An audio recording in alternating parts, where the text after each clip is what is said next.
Yang kami hormati Kepala Bagian Tata Usaha, Kepala Bidang Pembimas Kantor Wilayah Kementerian Agama Provinsi Kalimantan Utara, Kepala Kantor Kementerian Agama Kabupaten Kota seProvinsi Kalimantan Utara, Kepala Seksi, Kepala KUA, Kepala Madrasah, serta segenap ASN dan Pramubakti Kementerian Agama Kalimantan Utara.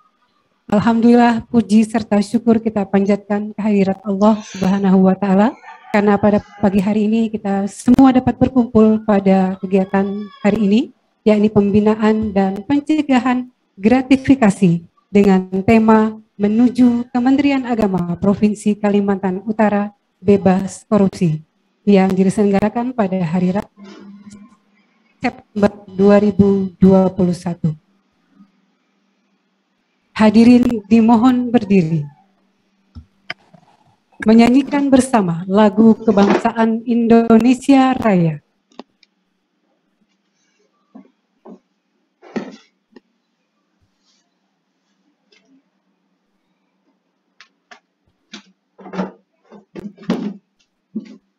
Selanjutnya, kita akan mendengarkan bersama sambutan Kepala Kantor Wilayah Kementerian Agama Pak Dr. Andes Haji Saifi MPD, disilakan.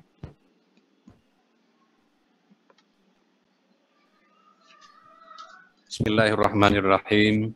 Assalamualaikum warahmatullahi wabarakatuh. Waalaikumsalam warahmatullahi wabarakatuh. Selamat pagi dan salam sejahtera untuk kita semua. Yang kami hormati Bapak Inspektur Jenderal Kementerian Agama Republik Indonesia, Bapak Dr. Denny Suwardi yang kami muliakan. Yang kami hormati para Kepala Kantor Kementerian Agama Kabupaten Kota Kalimantan Utara, yang kami hormati para pejabat eselon 3 dan 4 di lingkungan Kalimantan Utara, para Kepala Satker, Kepala KUA, penyuluh, dan keluarga besar Kementerian Agama Kalimantan Utara yang sudah hadir bersama dengan kita, bersama dengan Bapak Inspektur Jenderal. Dan informasi yang kami peroleh sekarang sudah hadir 241 peserta. Hadirin sekalian yang kami hormati, izinkan kami menyampaikan beberapa hal pada Bapak Inspektur Jenderal untuk lebih mendekatkan mengetahui tentang Kalimantan Utara, khususnya Kanwil Kemenak Kalimantan Utara sebagai provinsi yang termuda dan Kanwil yang termuda ini. Sejalan dengan perkembangan pembangunan di Indonesia, berbagai langkah strategis untuk melakukan percepatan serta pemerataan pembangunan atas dasar kebutuhan warga negara. Maka pada tanggal 16 November tahun 2012, dengan Undang-Undang Nomor 20 tahun 2012 tentang pembentukan Provinsi Kalimantan Utara, yang kemudian ditandatangani oleh Bapak Presiden saat itu, Bapak Dr. Haji Susilo Bambang Yudhoyono, maka sahlah Kalimantan Utara menjadi provinsi yang ke-34 di Indonesia ini. Seiring dengan itu, pada tanggal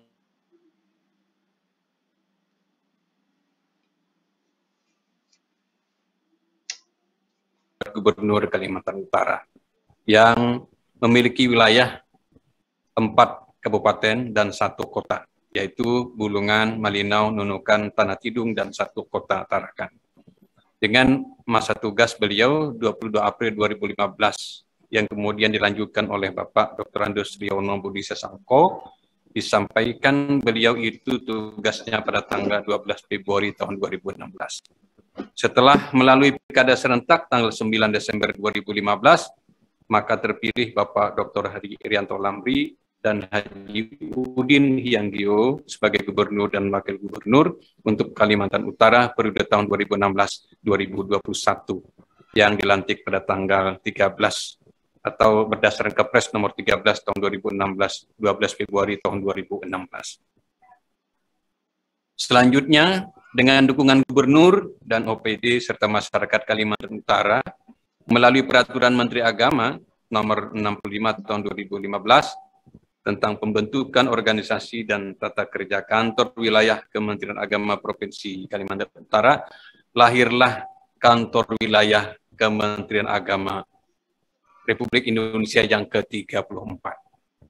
Waktu itu diawali Kakanwilnya Pak Haji Suriansah yang masih menjabat sebagai Kepala Bidang Haji dan Umrah pada kantor wilayah Kementerian Agama Provinsi Kalimantan Timur.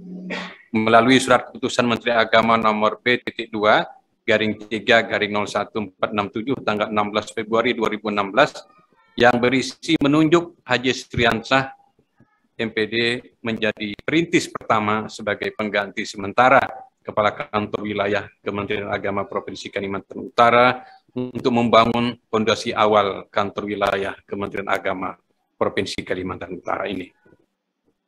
Tepat pada hari Senin 10 Oktober 2016 bersama 14 pejabat eselon 2 lainnya di hadapan Menteri Agama Pak Lukman Hakim Saifuddin melalui surat keputusan Menteri Agama nomor B2/3 nomor garing 17313 setelah melalui seleksi terbuka calon pimpinan tinggi Pratama tahun 2016, maka Haji Sriansyah resmi dilantik menjadi Kepala Kantor Wilayah Kementerian Agama yang ke-34. Kemudian berganti kepemimpinan Kanwil yang kedua, kami sendiri yang dilakukan pelantikannya di bulan Mei yang lalu oleh Menteri Agama. Kami berharap semasa kepemimpinan kami di Kanwil Kalimantan Utara ini sebagai Kanwil yang tentunya sebagai Satker dan seluruh Satker kami yang ada di sini berupaya untuk sekuat mungkin agar dapat menghindari hal-hal yang tidak kita inginkan seperti KKN dan khususnya gratifikasi yang sedang kita sosialisasikan hari ini. Adapun langkah awal yang telah dilakukan adalah kami membentuk Satgas SPIP Kanwil Kemenak Prov Kaltara nomor 62 tahun 2020 yang kemudian langkah selanjutnya adalah melakukan pembinaan dan pencegahan gratifikasi. Salah satunya adalah acara yang kita selenggarakan hari ini. Kita sangat terima kasih kepada Pak Irjen yang langsung menyapa kita hari ini. Luar biasa, sangat bangga sekali kami, Pak. Provinsi Kalimantan Utara merupakan provinsi ke-34 dan merupakan provinsi termuda di Indonesia. Kalimantan Utara ini memiliki 4 kabupaten dan 1 kota dengan luas wilayah kurang lebih 75.000 km persegi. Letak geografis Kalimantan Utara berbatasan langsung dengan batas utara itu negara Malaysia bagian Sabah. Batas selatan adalah Kabupaten Kutai Barat, Kutai Timur, dan Kutai Kartanegara wilayah Kalimantan Timur. Adapun batas timur, Laut Sulawesi, dan batas barat adalah negara Malaysia bagian Sarawak. Jadi kami ini Pak posisi pada perbatasan dengan Malaysia. Oleh karena itu memang sangat perlu sentuhan-sentuhan pembangunan fisik karena kami merasa agak tertinggal dari provinsi lainnya. Dengan jumlah satuan kerja seluruhnya kami memiliki 11 satker. Yang pertama adalah Kanwil sendiri, yang kedua 4 kabupaten dan 1 kota, yang ketiga Madrasah Aliyah Negeri hanya 2 seprovinsi, yang keempat Madrasah Sanawiyah Negeri hanya 3 buah, yang kelima Madrasah Ibtidaiyah Negeri hanya 1, dan 36 kami memiliki kantor urusan agama atau KUA, dan memang masih ada sekitar 10 kecamatan lagi yang belum ada KUA-nya. Memang ini juga terkait dengan jumlah penghuni masyarakatnya di situ, sehingga KUA-nya juga belum tersedia.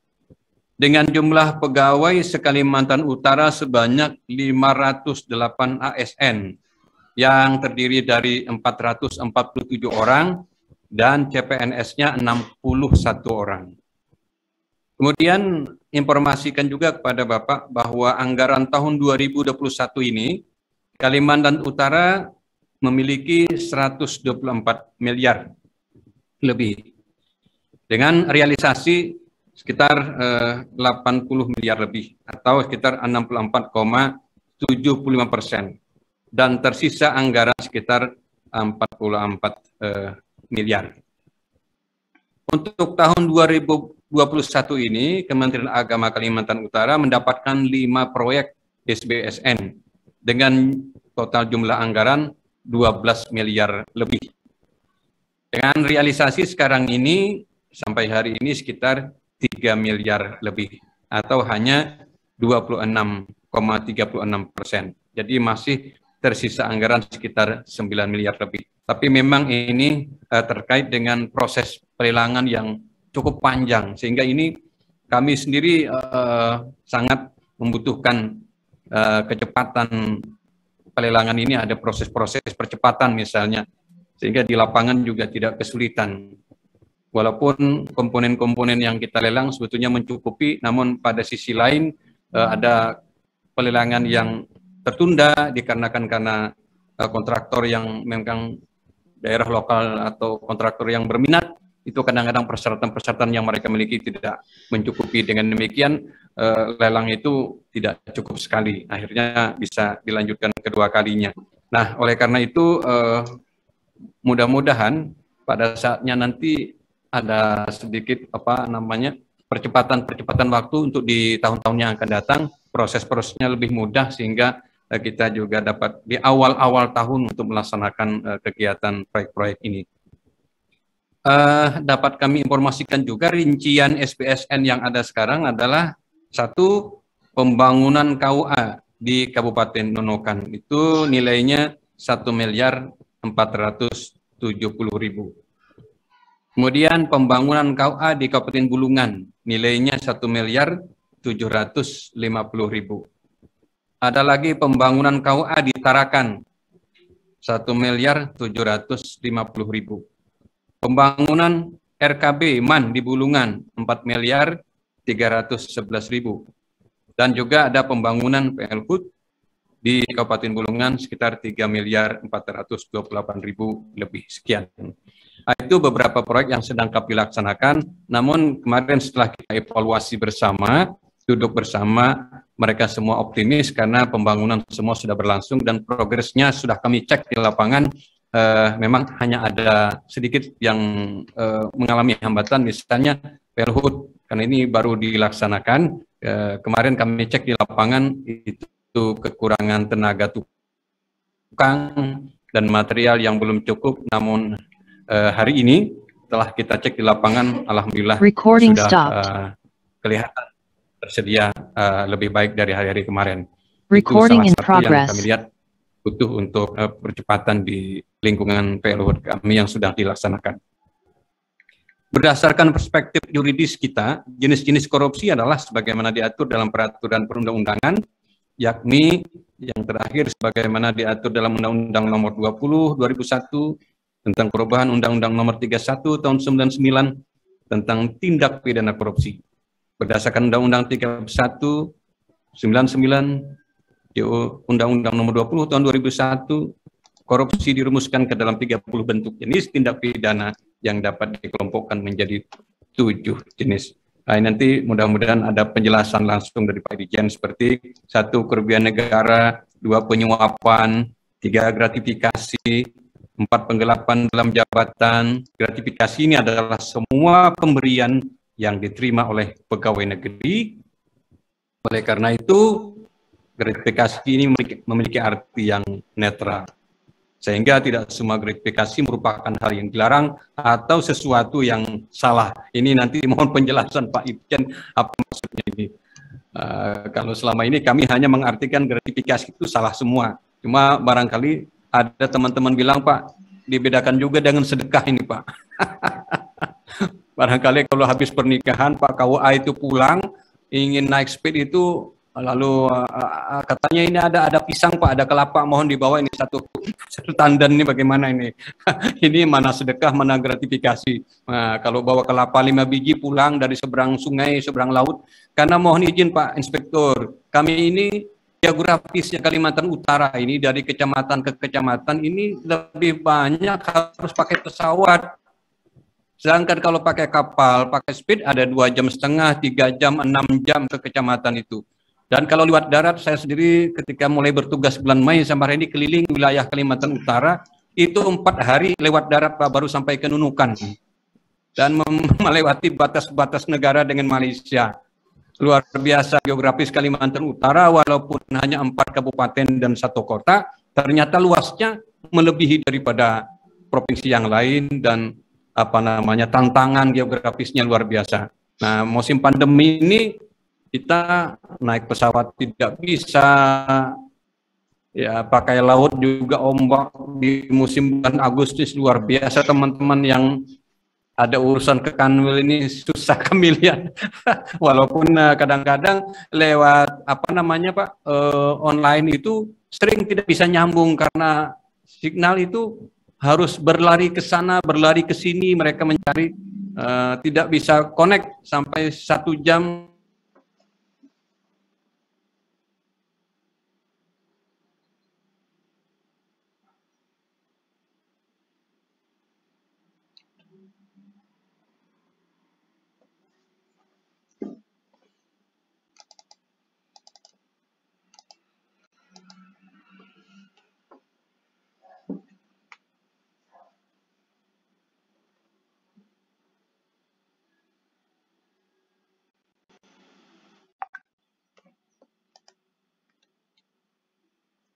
Tanpa bunga, tiket perjalanan, fasilitas penginapan, perjalanan wisata, pengobatan cuma-cuma, dan lain-lain. Banyak sekali potensi-potensi yang ada seperti itu.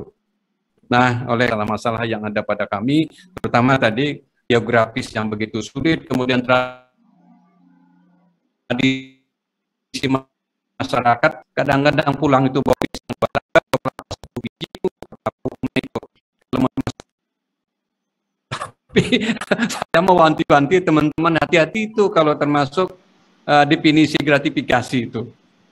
Itu juga para penyuluh-penyuluh kita Pak, PNS itu, mereka ceramah di Majelis Taklim yang 2-3 jam perjalanan mereka baru sampai ke desa-desa. Hampir baik dari Muslim, Islam, Kristen, Buddha, Hindu yang menjadi penyuluh, baik PNS maupun non-PNS, kalau sudah kunjungan ke desa-desa yang rentang perjalanannya berhari-hari itu, mohon izin Pak Inspektur, Pak Irjen, itu mereka kadang-kadang pulang dari acara itu, ya adalah oleh-olehnya. Apakah buah-buahan atau ciri khas daerah di kecamatan itu yang kemudian sampai hari kami was-was juga ini seperti apa, memberikan arahan kepada teman-teman. Nah, gratifikasi tersebut baik yang diterima di dalam negeri, ya di wilayah kita ini tentu saja sangat kita antisipasi, baik secara elektronik maupun dengan cara langsung. Sesuai dengan penjelasan pasal 12B Undang-Undang Nomor 20 Tahun 2001 tentang perubahan atas Undang-Undang Nomor 31 Tahun 99 tentang pemberantasan tindak pidana korupsi atau Undang-Undang Tipikor.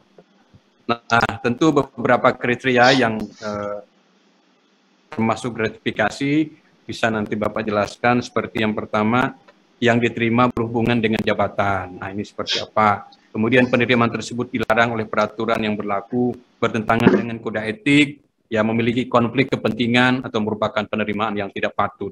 Nah, oleh sebab itu, mudah-mudahan hari ini semakin jelas kita mendapatkan arahan dari Bapak, dan kami sangat senang Pak untuk mendengarkan penjelasan Bapak, dan kami akan terus sosialisasikan langkah-langkah kita dan jenis-jenis gratifikasi yang tidak dibenarkan. Yang penting itu ada garis demarkasi antara gratifikasi dengan sedekah. Ini yang kami belum bisa mendefinisikan itu Pak Irjen. Hadirin Bapak Ibu sekalian, kira-kira itu sekedar paparan awal dari kami. Marilah kita semua untuk mendengarkan arahan Bapak Irjen kita tentang hal-hal yang sudah kita sampaikan di atas tadi. Terima kasih atas segala perhatian, mohon maaf atas segala kekurangan. Pada waktunya Pak Irjen kami mohon untuk menyampaikan bimbingan dan arahan kepada kami semua. Wabillahi taufiq wal hidayah wal afu minkum wallahul muwaffiq ila aqwamit thoriq. Wassalamualaikum warahmatullahi wabarakatuh. Selamat pagi dan salam sejahtera untuk kita semua.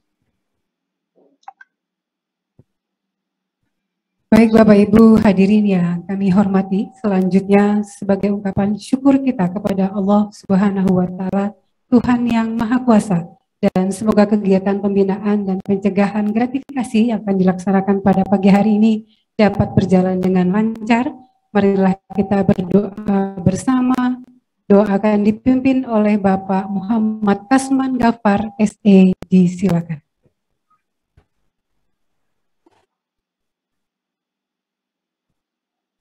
Alhamdulillahirabbil alamin. wassalatu wassalamu ala rasulil karim. Allahumma salli ala Sayyidina Muhammad wa ala alihi wa ashabi ajma'in. Allahumma ya Allah, ya Tuhan kami, Tuhan yang maha perkasa dan menguasai segala hal, Tuhan tempat berlabuhnya segala damba dan asa. Jadikanlah kami insan-insan Kementerian Agama, khususnya di jajaran Provinsi Kalimantan Utara, dalam rangka menuju Kementerian Agama yang bebas korupsi. Allahumma ya Allah, ya Tuhan kami, gratifikasi ini memang sangat menggiurkan dan bisa menyinabobokkan siapa saja. Dia bagaikan Zulaikha yang menggoda kepribadian Yusuf dalam peradaban. Bahkan gratifikasi ini bisa membuat seseorang terlena, sehingga merupakan cengkraman Yunus dalam buritan kegelapan dunia, yang bisa menjadikan insan-insan Kementerian Agama jatuh marut di dalam perut ikan bernama paus dunia. Allahumma ya Allah, ya Tuhan kami, pada hari ini, di saat ini, dalam bimbingan-Mu kami selalu menengadahkan tangan. Dalam arahan dan petunjuk-Mu kami selalu mengharapkan segala yang terbaik. Karena kami tahu bahwa seluruh lorong-lorong pengaduan akan tertutup kecuali mengadu kepada Engkau. Seluruh pinta akan sia-sia kecuali meminta kepada Engkau. Seluruh harapan dan damba akan sia-sia kecuali Engkau memberkati. Maka jadikanlah kami melalui ajan Zoom ini bersama Bapak Inspektur Jenderal agar kami bisa mengedepankan nilai-nilai keteladanan, memberikan nilai kontribusi yang positif, mengaktualisasikan kapasitas fikir dan zikir kita, sehingga mampu menerobos peradaban dengan konsep-konsep yang tidak saja madani, tapi menjadi rahmatan lil alamin, sebagai perwujudan konsepsi yang ilhami. Ya Allah, ya Tuhan kami, kita sadar dan tahu bahwa gratifikasi bukanlah jalan terbaik. Kita tahu bahwa gratifikasi bukanlah hal yang meninabobokkan semata, tapi juga akan melenakan di kemudian hari dan menjadikan kami insan-insan yang bermalas diri, yang tidak saja mengayakan diri sendiri, tapi juga kelompok orang-orang lain. Allahumma ya Allah, ya Tuhan kami, melalui kegiatan ini, jadikanlah kami sebagai insan-insan yang zuhud dunia, sebagai manusia-manusia yang mampu bersabar dalam peradaban, dan menjadikan kami manusia-manusia yang bisa menjadi lokomotif kebaikan atau al-khair, sebagai slogan daripada khair ummah. Ya Allah, ya Tuhan kami, melalui Kementerian Agama Provinsi Kalimantan Utara, kami mohon perlakuan yang istimewa dari Engkau, ya Allah, agar kami bisa bersinergi, kami bisa berjalan seiring, dan kemudian memberikan kontribusi dan layanan yang prima, memberikan excellent service bagi masyarakat di sekitar kami. Jadikanlah kami insan-insan yang tidak saja mumpuni menafsirkan peradaban dan keadaan yang ada, tapi jadikanlah kami orang-orang yang mampu mengejawantahkan nilai-nilai sesungguhnya, yang memberi kontribusi positif tanpa harus menerima gratifikasi. Ya Allah, cukupkanlah bagi kami ketaatan kepada Engkau di atas segalanya. Ya Allah, ikhlaskanlah kami melebihi slogan yang ada pada diri kami, agar kami bisa ta'awun, tawazun, dan saling memberi. Allahumma rabbana zalamna anfusana wa illam taghfir lana wa tarhamna lanakunanna minal khasirin. Allahumma rabbana la tuzigh qulubana ba'da idh hadaytana wa hab lana min ladunka rahmah innaka antal wahhab. Allahumma rabbana atina min ladunka rahmah wa hayyi lana min amrina rasyada. Rabbana atina fid dunya hasanah wa fil akhirati hasanatan wa qina adzabannar. Wa sallallahu ala sayyidina Muhammadin wa ala alihi wa ashabihi wa barik wa sallim. Walhamdulillah.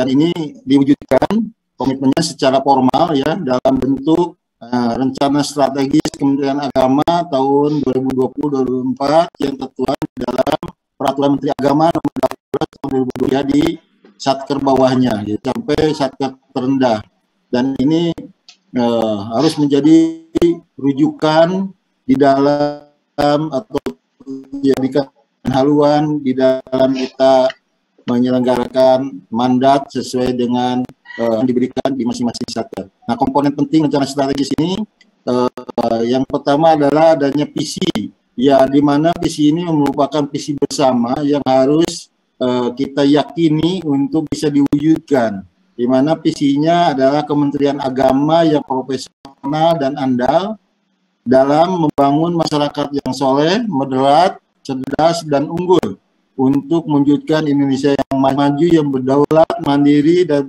berdirian berdasarkan gotong royong.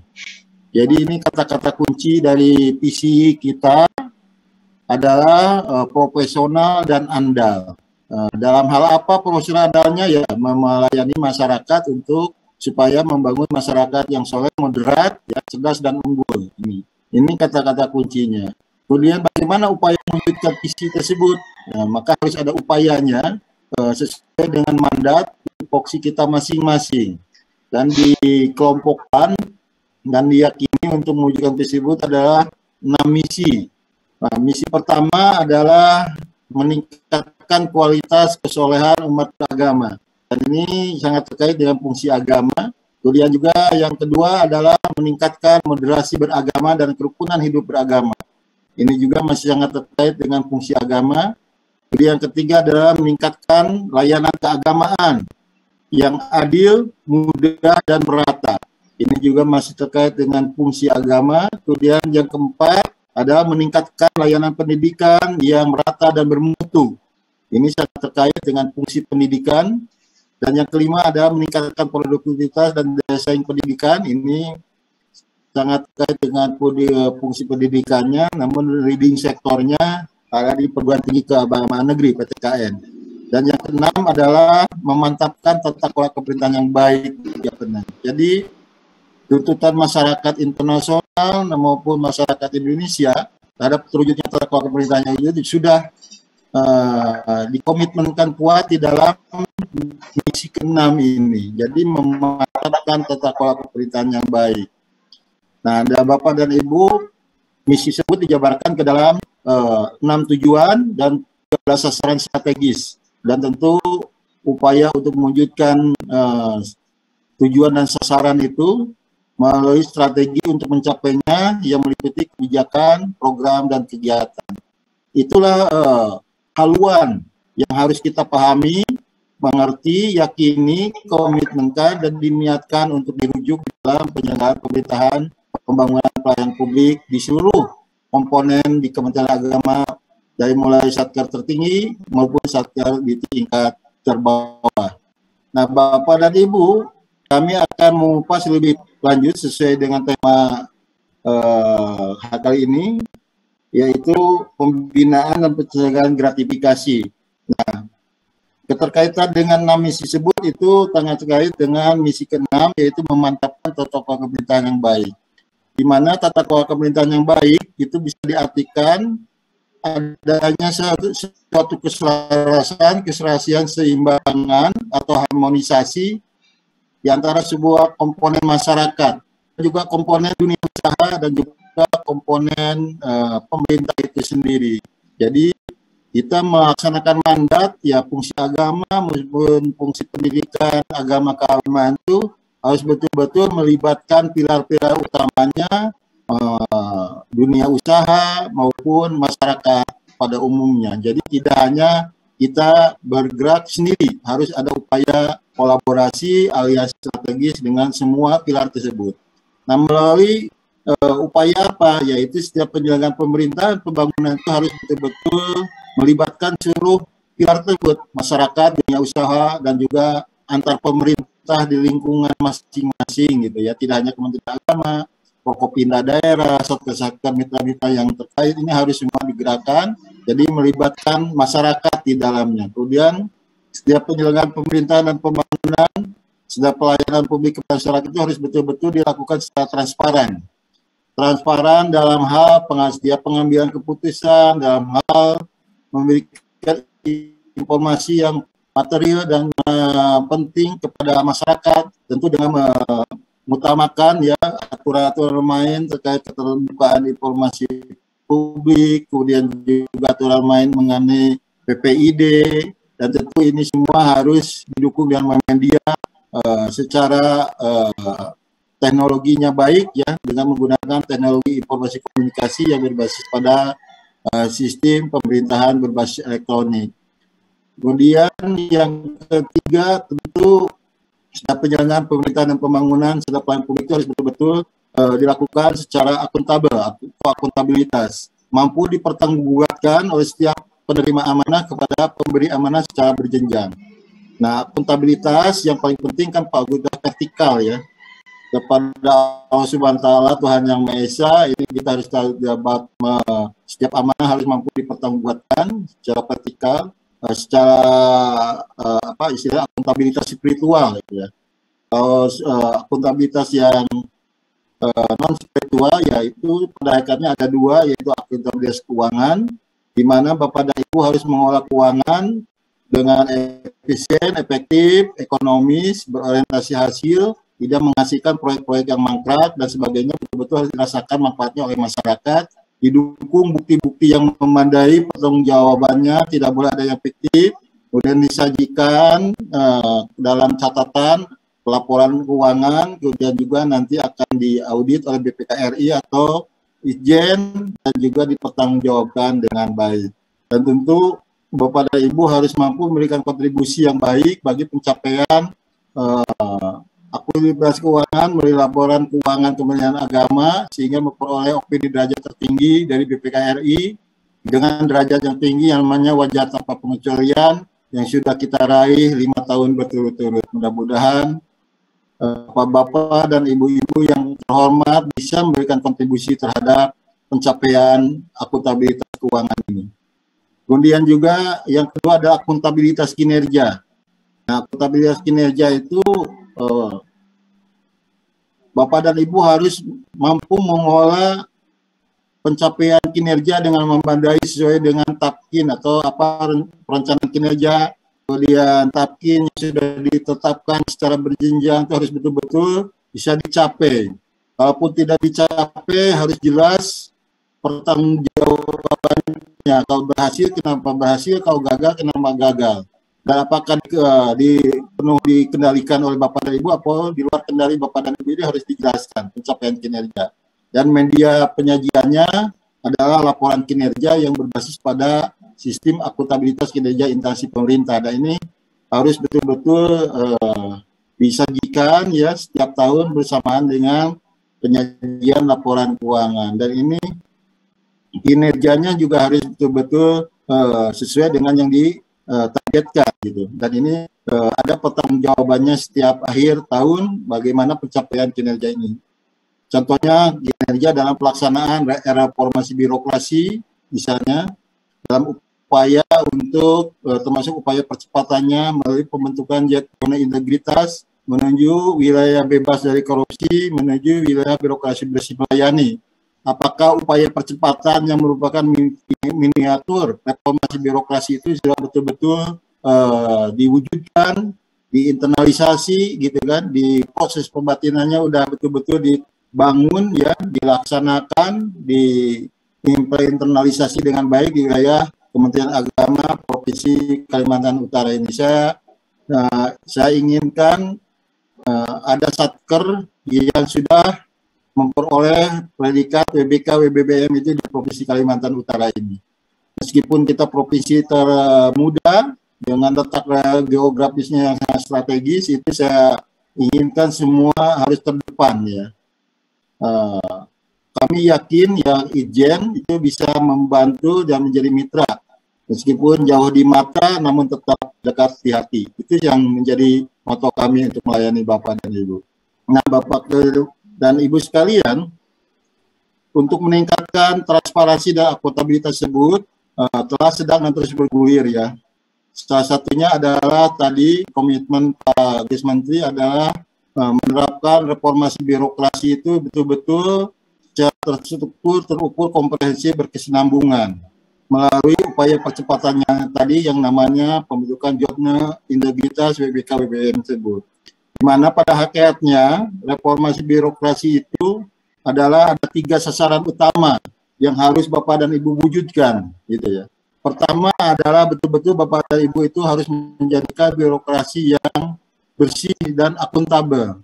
Jadi birokrasi yang bersih itu betul-betul bebas dari korupsi dan nepotisme. Tidak ada lagi bentuk-bentuk korupsi dan sebagainya yang tadi dijelaskan oleh Bapak Kanwil. Ada 30 jenis dan diklasifikasikan 7 jenis itu ya. Itu jangan sampai terjadi di Bapak-Bapak wilayah Kementerian Agama Provinsi Kalimantan Utara itu. Jangan sampai ada perbuatan melawan hukum yang menyebabkan kerugian keuangan negara. Jangan sampai ada terjadi suap menyuap. Itu. Jangan sampai apalagi suap menyuap terkait dengan jual beli jabatan, mutasi promosi gitu.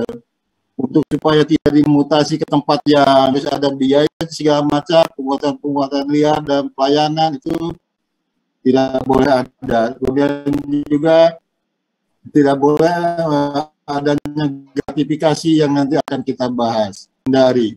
Artinya kita prinsipnya harus membiasakan yang benar, jangan membenarkan yang biasa. Itu yang dikatakan birokrasi yang bersih.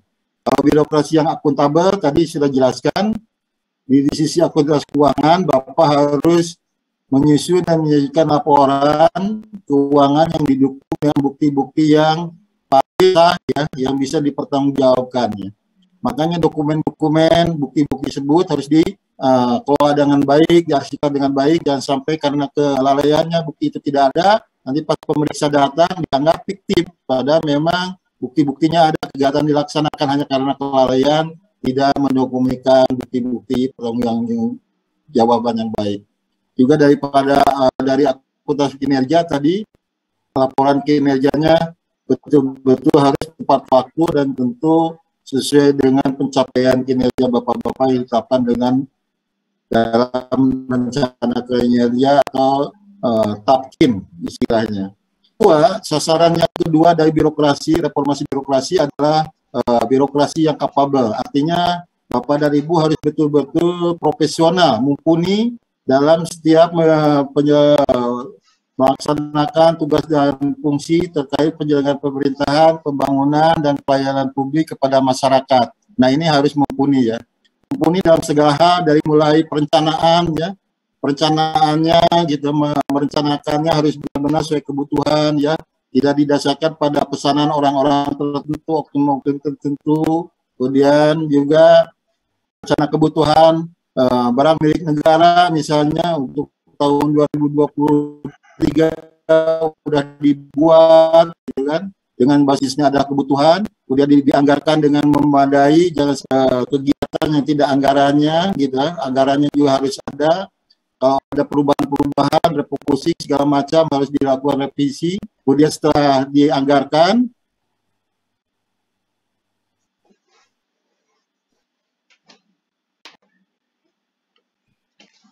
ini saya masih jelas ya Bu ya? Masih bagus Pak. Masih bagus ya. Ini kok ada ini ya. Saya kembali ya. Nah, saya lanjutkan tadi ke sasaran kedua reformasi birokrasi adalah birokrasi yang kapabel, mumpuni, profesional dalam segala hal, perencanaan, penganggaran, dan pelaksanaan anggaran ya. Tadi dijelaskan oleh Pak Kanwil bagaimana salah satunya pelaksanaan anggaran yang bersumber dari SBSN ya. Nah, SBSN itu secara nasional itu penyerapannya rendah ya. Nilainya meningkat terus, tapi penyerapannya nggak optimal. Setelah penyerapan tidak optimal, kalau progres fisiknya 100% menghasilkan proyek mangkrak gitu. Tidak ada jelas kelanjutannya. Ini menjadi perhatian, mudah-mudahan 5 proyek SBSN di Bapak itu betul-betul progres fisik, keuangan bisa dijaga dan betul-betul memberikan manfaat bagi masyarakat. Ini yang harus dijadikan. Kemudian juga dalam pelaksanaan anggaran ya, selain proyek-proyek, tupoksi Bapak juga ya, bagaimana mengelola fungsi dengan baik, gitu ya, pengolahan keuangannya, pengolahan dan sebagainya, ini harus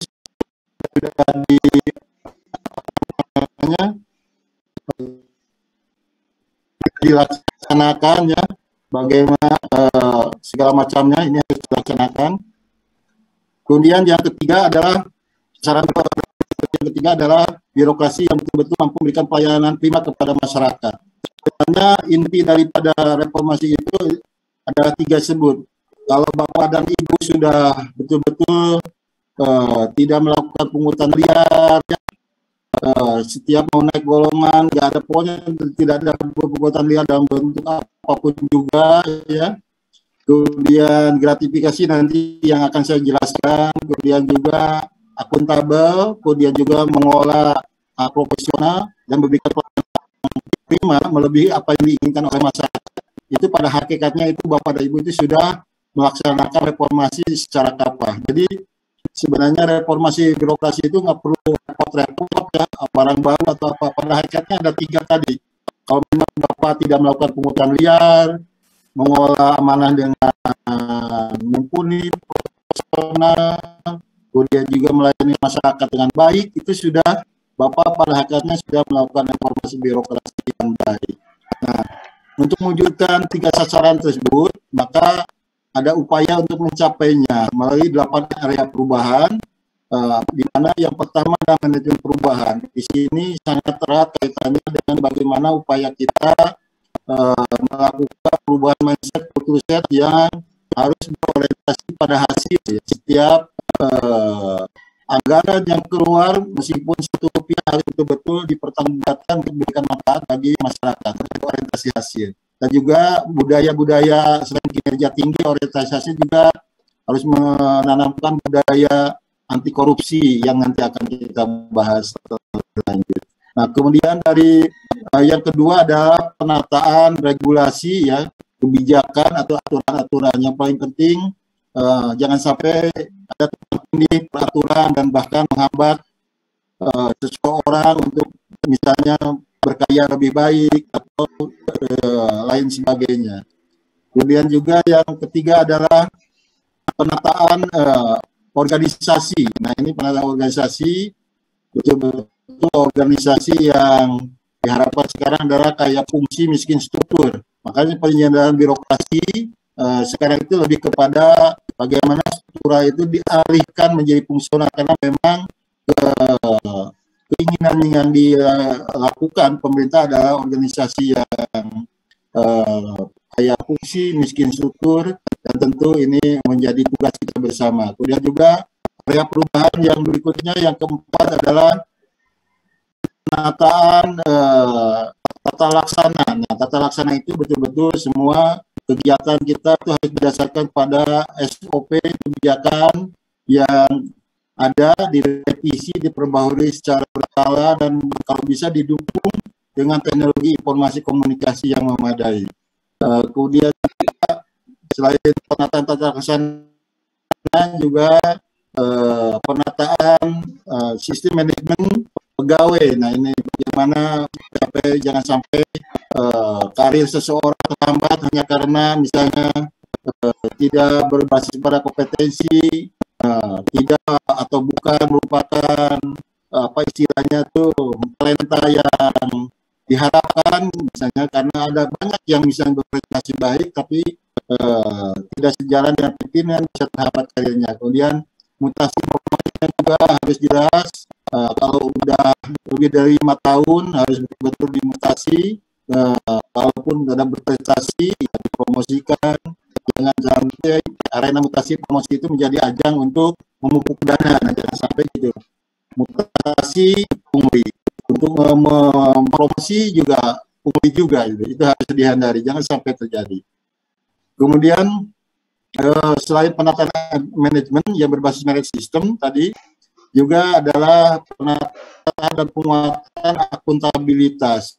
Tadi kita jelaskan berkaitan ke akuntabilitas, kemudian penataan dan penguatan pengawasan. Satu komponen penting dalam pengawasan itu adalah pengendalian gratifikasi ini. Jadi agar kita pengawasan kuat, salah satunya kita harus mengendalikan gratifikasi. Selain itu juga banyak hal, kepatuhan kepada LHKSN, LHPSN, terus kepada pengendalian benturan kepentingan, pengaduan masyarakat, whistleblower system, gratifikasi tadi yang akan kita bahas secara detail tadi. Jadi gratifikasi itu dalam konteks RB itu merupakan area bagian dari 8 area, terutama dalam penguatan pengawasan melalui gratifikasi. Jadi Bapak dan Ibu juga harus tahu latar belakangnya itu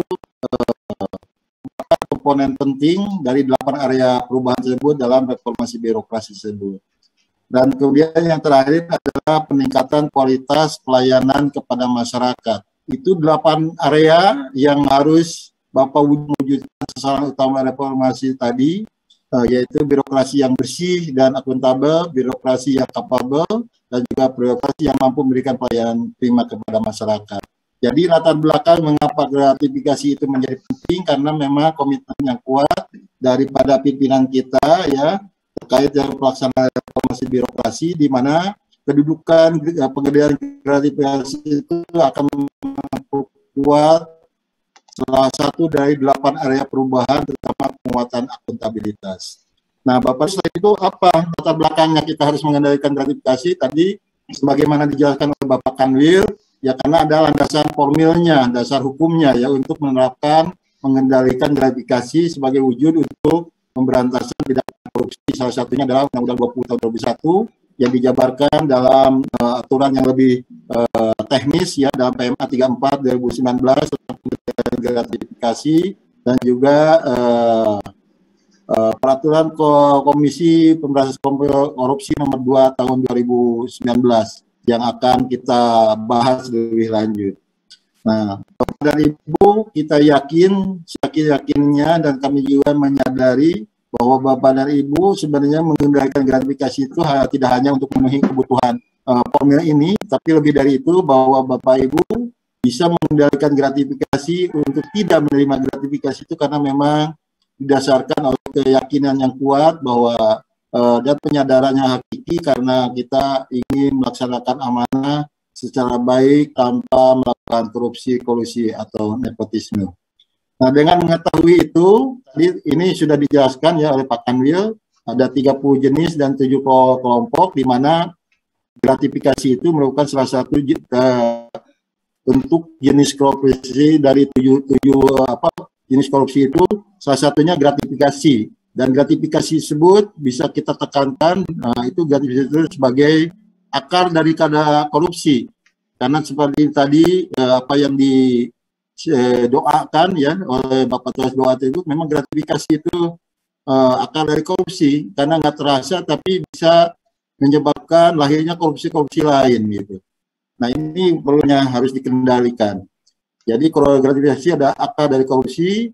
Untuk itu kita harus tahu kenapa sebenarnya orang itu melakukan gratifikasi sebagai salah satu wujud daripada korupsi tersebut. Nah, latar belakangnya Bapak ya, karena memang secara teoritis itu ada juga studi mengenai gratifikasi itu. Salah satunya yaitu karena ada tekanan ya, tekanan karena kebutuhan, karena dorongan istri ya di keluarga biasanya yang menghalalkan secara cara untuk supaya orientasinya terhadap duniawi ya materialistis ini bisa menjadi tekanan juga itu melahirkan gratifikasi. Kemudian juga penyebab kedua adalah kesempatan ya. Kesempatan itu karena memang lingkungannya tidak didukung oleh sistem pengendalian yang memadai. Nah, ini karena sistemnya lemah, ada celah, maka orang cenderung untuk melakukan korupsi termasuk gratifikasi dalamnya.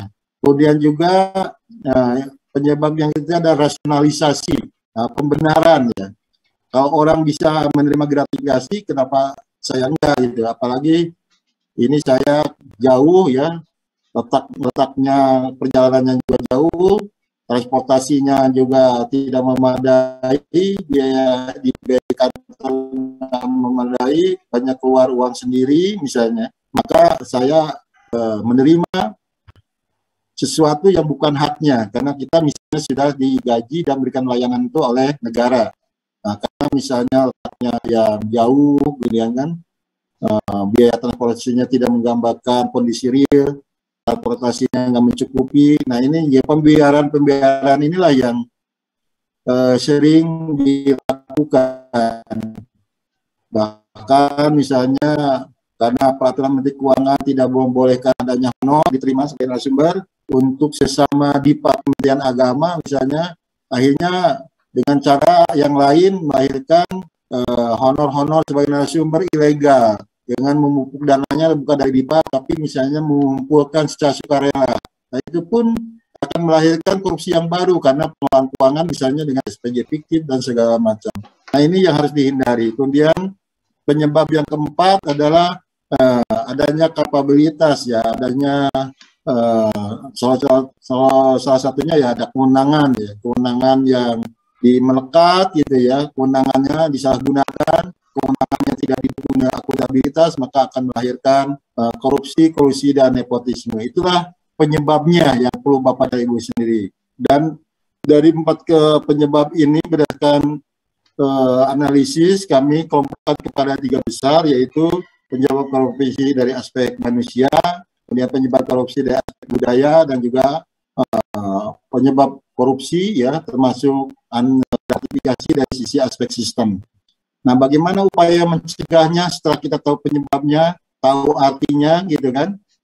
Dan latar belakangnya adalah kita yakini bahwa upaya untuk mencegah korupsi termasuk gratifikasi di dalamnya itu adalah upaya untuk mengintegrasikan ya, upaya pencegahannya mengintegrasikan antara penegakan integritas dan etika ya dari sisi aspek manusia dengan budaya yang menumbuhkan budaya yang anti korupsi dari sisi aspek budaya, dan juga mengintegrasikan dengan aspek sistem dengan memperkuat sistem yang ada sehingga bisa dicegah, ditangkas sedini mungkin untuk tidak terjadinya korupsi termasuk di dalamnya gratifikasi. Nah, integrasi ini Bapak dan Ibu kita pahami bersama oleh pimpinan maupun jajaran terbawah, khususnya yang unit pengendali gratifikasi, karena unit pengendali gratifikasi salah satunya itu perannya harus mencegah jangan sampai terjadi gratifikasi melalui integrasi antara tadi penegakan integritas, pengembangan budaya anti korupsi, dan penguatan sistem. Nah, dari sisi aspek manusia tadi, mengapa terjadi korupsi atau gratifikasi? Karena memang integritasnya rendah, moralnya tidak ada. Kalaupun memiliki moral, tidak memiliki keberanian moral untuk menegakkannya. Kemudian juga bagaimana strateginya untuk mencegahnya, yaitu dengan edukatif melalui atau fokus kepada upaya sosial pemahaman yang menumbuhkan pemahaman, membutuhkan kesadaran kepada semua komponen agar tahu akibat-akibat kalau kita melakukan korupsi dan dampaknya, karena korupsi itu sungguh merampas hak rakyat untuk hidup sejahtera.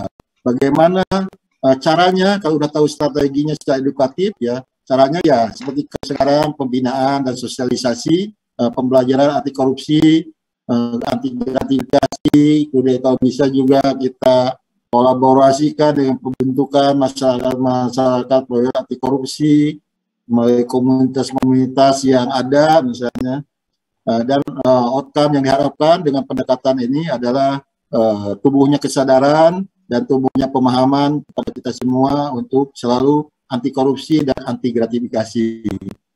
Nah, terkait aspek budaya, memang budaya kita ya seperti tadi ada istilah sedekah dan sebagainya itu ya, budaya adat istiadat itu yang kita melakukan, itu memang budaya koruptif dan prinsip ini menjadi penyebabnya. Untuk itu maka harus ada perubahan mindset, kultur set kepada upaya untuk menumbuhkan budaya anti korupsi, anti gratifikasi melalui pendekatan edukatif tadi, melakukan transformasi ya, mengembangkan budaya organisasi di lingkungan bapak-bapak sehingga outcome yang dihasilkan yaitu tumbuhnya budaya anti korupsi menjadi kenyataan dan diproses diinternalisasi atau proses kebatinannya secara memadai. Kemudian juga dari aspek sistem. Nah, ini aspek sistem itu disebabkan karena ya pengendalian intern kita ya tidak kuat, pengawasan melekat, atasan bawahannya juga tidak optimal, bahkan terjadi pembiaran gitu ya, karena sama-sama menikmati ya, bawahan merupakan ATM kita ya untuk mengkondisikan, memungut, dan kita menikmatinya sehingga dijadikan pembiaran, bahkan dianggap sebagai kondisi biasa. Normalisasi korupsi ini yang paling bahaya. Makanya pengendalian intern itu menjadi penting, kemudian juga harus menghindari risiko-risiko korupsinya, dan juga harus didukung dengan tata kelola yang strateginya harus kita preventif ya, bagaimana memperkuat sistem itu semua ya, dengan upaya-upaya tadi melakukan terutama ya komitmen yang kuat itu ya, melaksanakan reformasi birokrasi ya, struktur terukur, komprehensif, berkesinambungan ya, salah satunya melalui penerapan 8 area itu, salah satunya penguatan pengawasan melalui pengendalian gratifikasi, sehingga outcome yang dihasilkan di lingkungan Bapak itu tingkat kejadian korupsi dengan salah satu bentuknya gratifikasi itu betul-betul tidak terjadi, dan tingkat terjadiannya memang tidak ada. Itu yang paling penting. Jadi Bapak dan Ibu ya, kita pahami bersama, dan mudah-mudahan di bawah koordinasi pengendalian gratifikasi ini, upaya-upaya mengintegrasikan integritas, budaya, dan sistem ini betul-betul menjadi senjata pamungkas sebagai upaya kita untuk mencegah korupsi, kolusi, dan nepotisme. Bapak dan Ibu, setelah kita tahu gambaran tadi ya, tadi betul-betul 9 nilai anti korupsi itu harus betul-betul kita pegang teguh ya, harus selalu jujur, disiplin, sederhana, peduli, tanggung jawab, berani, mandiri, kerja keras, dan adil. Nah, Bapak dan Ibu, setelah tahu latar belakangnya ya, kenapa harus mengendalikan gratifikasi, dari mulai tuntutan adanya masyarakat terhadap tata kelola pemerintahan yang baik dan wujud penerapan reformasi birokrasi. Nah, sekarang dan juga adanya landasan formil yang kuat, namun kita yakin kita mengendalikan gratifikasi karena kebutuhan penyadaran hakiki, bukan hanya semata penahan aspek formil tersebut. Nah, sekarang kita akan menginjak kepada pengertian gratifikasi. Tadi sudah dijelaskan oleh Bapak Kanwil ya. Saya pendekatan gratifikasi itu dari sisi formil tadi saya tekankan dengan merujuk pada Undang-Undang 20 2001 ya, terutama pasal 12 besar, pasal 12 besar beserta penjelasannya yang tadi sudah dijelaskan oleh Pak Kanwil, dan juga nanti menyentuhlah secara umum bagaimana gratifikasi dari perspektif agama. Jadi pengertian gratifikasi tersebut yaitu pemberian dalam arti luas. Jadi pemberian dalam arti luas, ya, yang meliputi pemberian uang, barang, rabat, komisi, pinjaman tanpa bunga, tiket perjalanan, fasilitas penginapan, perjalanan wisata, pengobatan cuma-cuma, dan fasilitas lainnya. Baik yang dilakukan di dalam negeri, luar negeri, media elektronik. Nah, sampai di sini gratifikasinya itu sangat positif. Nah, jadi pemberian dalam arti luas gitu ya, dalam bentuknya yang tadi itu sama dengan sedekah. Nah, tapi ini kalau, nah ini pengertiannya itu, kalau diterima oleh pegawai negeri, penyelenggara negara, berhubungan dengan jabatannya, artinya kalau dia tidak menjabat tidak akan menerima pemberian tersebut, kemudian bertentangan dengan tugas dan kewajibannya ya, artinya dalam memberikan pelayanan itu pegawai negara hak-haknya sudah dikasih, kewajibannya dilaksanakan, tapi Bapak menerima melebihi hak yang sudah gratifikasi yang tadi diterima oleh pegawai negeri, penyelenggara negara, berhubungan dengan jabatan, bertentangan dengan tugas dan kewajibannya, dan kalaupun itu gratifikasinya itu tidak bisa ditolak, diterima, itu harus dilaporkan kepada KPK secara langsung dalam jangka waktu 30 hari kerja, atau kepada unit pemberian gratifikasi dalam jangka waktu 10 hari kerja untuk diteruskan ke KPK. Nah, kalau gratifikasi diterima oleh pegawai negeri, penyelenggara negara berhubungan dengan jabatan, bertentangan dengan tugas kewajibannya, dan tidak dilaporkan kepada KPK dalam jangka waktu 30 hari, itu gratifikasi yang ilegal, atau katakanlah gratifikasi yang dianggap suap. Nah, jadi gratifikasi yang dianggap suap itu merupakan wujud dari tindak pidana korupsi, karena udah merupakan suap. Nah, ini yang harus dimengerti itu. Maka secara delik hukum di dalam pasal 12B itu dijelaskan oleh Pak Kamil, ada pembuktiannya di ranah hukum itu. Apabila nilainya 10 juta ke atas, kalau Bapak menerimanya 10 juta ke atas, gratifikasi yang dianggap suap tadi, maka itu harus pembuktian terbalik ya. Bapak sendiri yang harus membuktikan bahwa itu bukan gratifikasi. Nah, apabila nilainya misalnya pemberian itu di bawah 10 juta, maka pembuktian bahwa itu gratifikasi oleh penuntut umum. Ini di dalam pasal 12B. Dan bagaimana sanksinya apabila betul bisa dibuktikan ya di proses hukum tersebut, maka sanksinya itu adalah sanksi pidana penjara seumur hidup. Nah, jadi pidana penjaranya seumur hidup itu Bapak.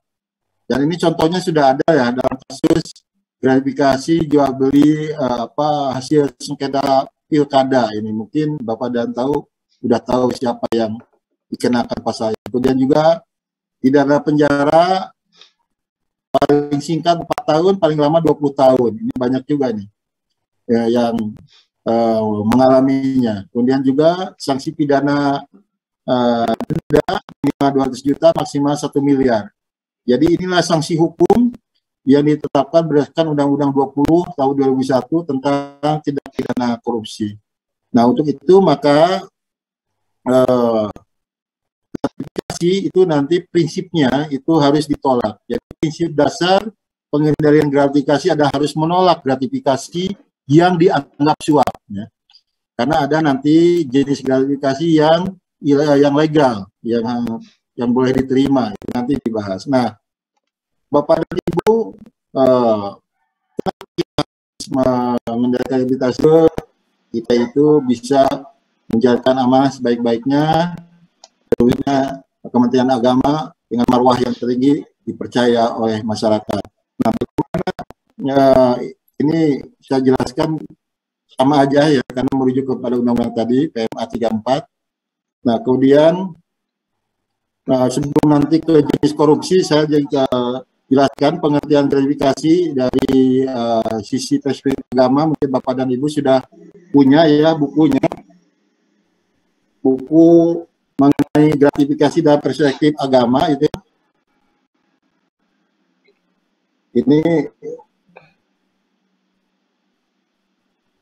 Ini kerjasama Kementerian Agama dengan KPK ya, yang dipegang oleh kita, terutama oleh penyuluh agama PBIMAS, itu mensosialisasikannya di lingkungan masing-masing, baik internal maupun eksternal kita. Di mana gratifikasi dan perspektif agama itu pada prinsipnya ya dilarang ya. Gratifikasi yang dianggap suap itu dilarang menurut perspektif agama karena memang bertentangan dengan ajaran agama, menyangkut nilai moral dan etika. Nah, bagaimana jenis korupsi ya, diatur ya di dalam Komisi Korupsi nomor 2 tahun 2019. Pada hakikatnya ada dua, yaitu gratifikasi yang dianggap suap tadi yang berhubungan dengan jabatan, bertentangan dengan tugas dan kewajibannya, kemudian juga tidak dilaporkan dalam jangka waktu 30 hari kerja kepada KPK, itu dia gratifikasi yang ilegal atau dianggap suap. Nah, jadi kalau Bapak menyelenggarakan pelayanan publik kepada masyarakat ya secara kedinasan, kemudian menerima sesuatu yang di luar hak Bapak ya, yang gaji mungkin yang diterima setiap bulan, maka itu dikatakan gratifikasi yang dianggap suap. Nah, ada juga jenis gratifikasi yang legal gitu. Nah, ini diatur di peraturan Komisi Pemberantasan Korupsi. Ada 17 gratifikasi yang legal, artinya boleh diterima oleh Bapak dan Ibu. Nah, di mana harus memenuhi karakteristik umumnya ya, terutama ya dianggap sebagai bentuk ya keramah tamahan. Nah, ini Ini juga ekspresi wujud ramah-ramah karena adat istiadat setempat, ya kebiasaan, norma-norma yang tumbuh berkembang di masyarakat, kearifan lokal. Ini sah-sah aja. Nah, yang paling penting kita bertentangan dengan aturan dan juga sifatnya berlaku umum, wajar dan patut. Nah, inilah kembalikan kepada hati nurani ya untuk memilah-milah apakah memiliki karakteristik umum ini enggak gitu. Nah, untuk itu maka ada 17 gratifikasi yang dianggap legal yang harus diterima, boleh diterima oleh Bapak ya. Yang pertama mungkin Bapak sudah pada tahu ya, karena hubungan keluarga ya, dari kemudian ayah ke anak, ini hubungan kekeluargaan ya, sudah sampai derajat tingkat ketiga ini, sepanjang tidak ada konflik kepentingan gitu kan. Ini kalau konflik kepentingan misalnya ya memberi sesuatu dari ayah atau dari anak ke ayah karena anak ingin misalnya memperoleh proyek di Kementerian Agama, nah ini nggak boleh, ada konflik kepentingan. Kemudian juga ada keuntungan bunga dari proses bisnis keluarga ya, di luar kedinasan, misal ada penempatan dana, investasi, pemilikan saham pribadi, nah ini boleh gitu. Kemudian juga kemanfaatan umum dari sisa hasil koperasi itu boleh. Jadi SHU itu boleh. Daripada Bapak melakukan gratifikasi, lebih baik ke Bapak kembangkan koperasi di lingkungan Bapak, dari kita oleh kita untuk kita itu betul-betul berkembang sehingga SHU-nya bisa dinikmati bersama daripada dinikmati sendiri. Kemudian juga ada seminar kit ya, modul ada sepanjang resmi kedinasan, ada surat tugasnya ya, baik dalam bentuk seminar, workshop, ini boleh diterima. Diterima hadiah tidak dalam bentuk uang atau alat tukar lainnya, dimaksudkan sebagai alat untuk promosi ya, sepanjang tidak memiliki konflik kepentingan. Dan ini juga harus hati-hati ya, karena semua itu ada alat promosi segala macam, ujung-ujungnya ada konflik kepentingan. Nah, ini harus betul-betul Bapak sendirilah secara berani merasakannya, membedakannya. Kemudian keenam adalah prestasi akademik yang dibiayai sendiri. Nah, ini tidak terkait dengan kedinasan. Kemudian juga yang ketujuh adalah penerima hadiah, beasiswa atau tunjangan, baik berupa uang atau barang ya, yang diberikan otoritas sesuai peraturan berlaku. Ini juga boleh ya. Kemudian yang 8 adalah hadiah langsung, undian, diskon, voucher, souvenir dan sebagainya, sepanjang tidak terkait dengan kedinasan. Kalau Bapak dapat voucher hadiah gitu kan, di tempat-tempat tertentu, mau segala macam, tapi dalam jam kerja, nah itu nggak boleh, karena berarti Bapak Ibu udah makin dari kedinasan. Nah, kemudian juga yang 9 ada kompensasi profesi di luar kedinasan yang tidak terkait dengan tupoksi dan jabatan, sepanjang tidak memiliki konflik kepentingan dan melanggar aturan. Nah, ini banyak item-itemnya yang betul-betul harus hati-hati dipahaminya, dirasakan gitu kan, pahami gitu kan, diniatkan. Kalau kalut ya, kalau saya kalut itu bukan Kalimantan Utara, kalau kalut itu andilo antara Dewa Galau, ya lebih baik Bapak tolak aja kalau harus laporkan. Kemudian juga 10 kompensasi yang diterima ya, honor, kompensasi yang telah ditetapkan standar pembiayaan ganda, tidak ada melanggar aturan, ini boleh. Nah, ini harus hati-hati juga. Kemudian yang 11, jadi kompensasi yang diterima terkait honorer transportasi yang telah diterapkan dalam standar pembiayaan ganda. Ini tidak ada melanggar aturan ini. Tapi pada akhirnya nanti honorarium sumber yang terkait kedinasan itu, apalagi dibiayai oleh satu DIPA Kementerian Agama, itu nggak boleh. Ini 11 adalah karangan bunga sebagai ucapan selamat, itu boleh itu. Kemudian juga penyelenggaraan pernikahan, kelahiran, akikah, baptis, hitanan, dan sebagainya yang terkait dengan di kehidupan masyarakat ini sering terjadi ini. Jadi Bapak kalau memberikan sesuatu di pernikahan dan sebagainya itu boleh, sepanjang batasannya di bawah 1 juta, itu boleh per pemberian. itu boleh aja. Jadi kalau Bapak hajatan, misalnya menerima amplop dari semua masyarakat, kalau ada amplopnya di bawah 1 juta, diterima aja, jangan ragu-ragu. Tapi kalau sudah ada yang lebih dari 1 juta, nah ini yang harus dipilah-pilah, harus dilaporkan gitu. Nah, tapi kalau untuk ini untuk amannya ya memang bisa didampingi lah oleh pihak-pihak unit pengendalian tempat oleh Bapak, sehingga nanti membuka amplopnya bersama-sama. Tapi memang ini kadang-kadang nggak etis ya, itu memang kondisi yang paling penting. Ini Bapak sendiri yang harus memahaminya. Kalau menerima di bawah 1 juta per amplop itu pemberian ya, namanya A. Jangan A itu amplop 1, amplop 2 itu nilainya di atas 1 juta boleh. Kemudian yang 13 adalah terkait musibah atau bencana ya, itu boleh gitu, sepanjang tidak ada konflik kepentingan. Nah kemudian juga kalau mewujudkan rasa syukur, kalau ada teman kita yang promosi, mutasi, ulang tahun, itu boleh saja gitu, tapi tidak dalam bentuk uang. Dalam bentuk barang, itu pun nilainya, ya nilainya 300.000 lah, setiap pemberian, tapi jangan melampaui 1 juta dalam 1 tahun. Kemudian juga kalau misalnya selama rekan kerja punya hajat atau apa, ada syukuran, pertemanan, ingin mentraktir, itu boleh aja, tapi tidak dalam bentuk uang, tapi dalam bentuk lainnya gitu, dengan nilainya 200.000 di luar apa, dan 1 tahun itu jangan lebih dari 1 juta. Yang ke-16 adalah hidangan sajian yang berlaku umum, ini boleh-boleh aja, jamu menjamu, hidangan segala macam ya, itu boleh aja meskipun di kedinasan ya, jangan sampai tidak patut dan wajar itu. Jadi pada umumnya ya harus berlaku umum itu wajar dan patut. Kemudian yang 17 adalah pemberian cenderamata plakat ya kepada instansi yang hubungan dengan kedinasan yang sering kita jumpai ya, itu boleh-boleh aja diterima. Nah, tapi jangan dibawa ke rumah karena itu plakat itu untuk instansi. Itulah 17 gratifikasi yang legal yang boleh diterima.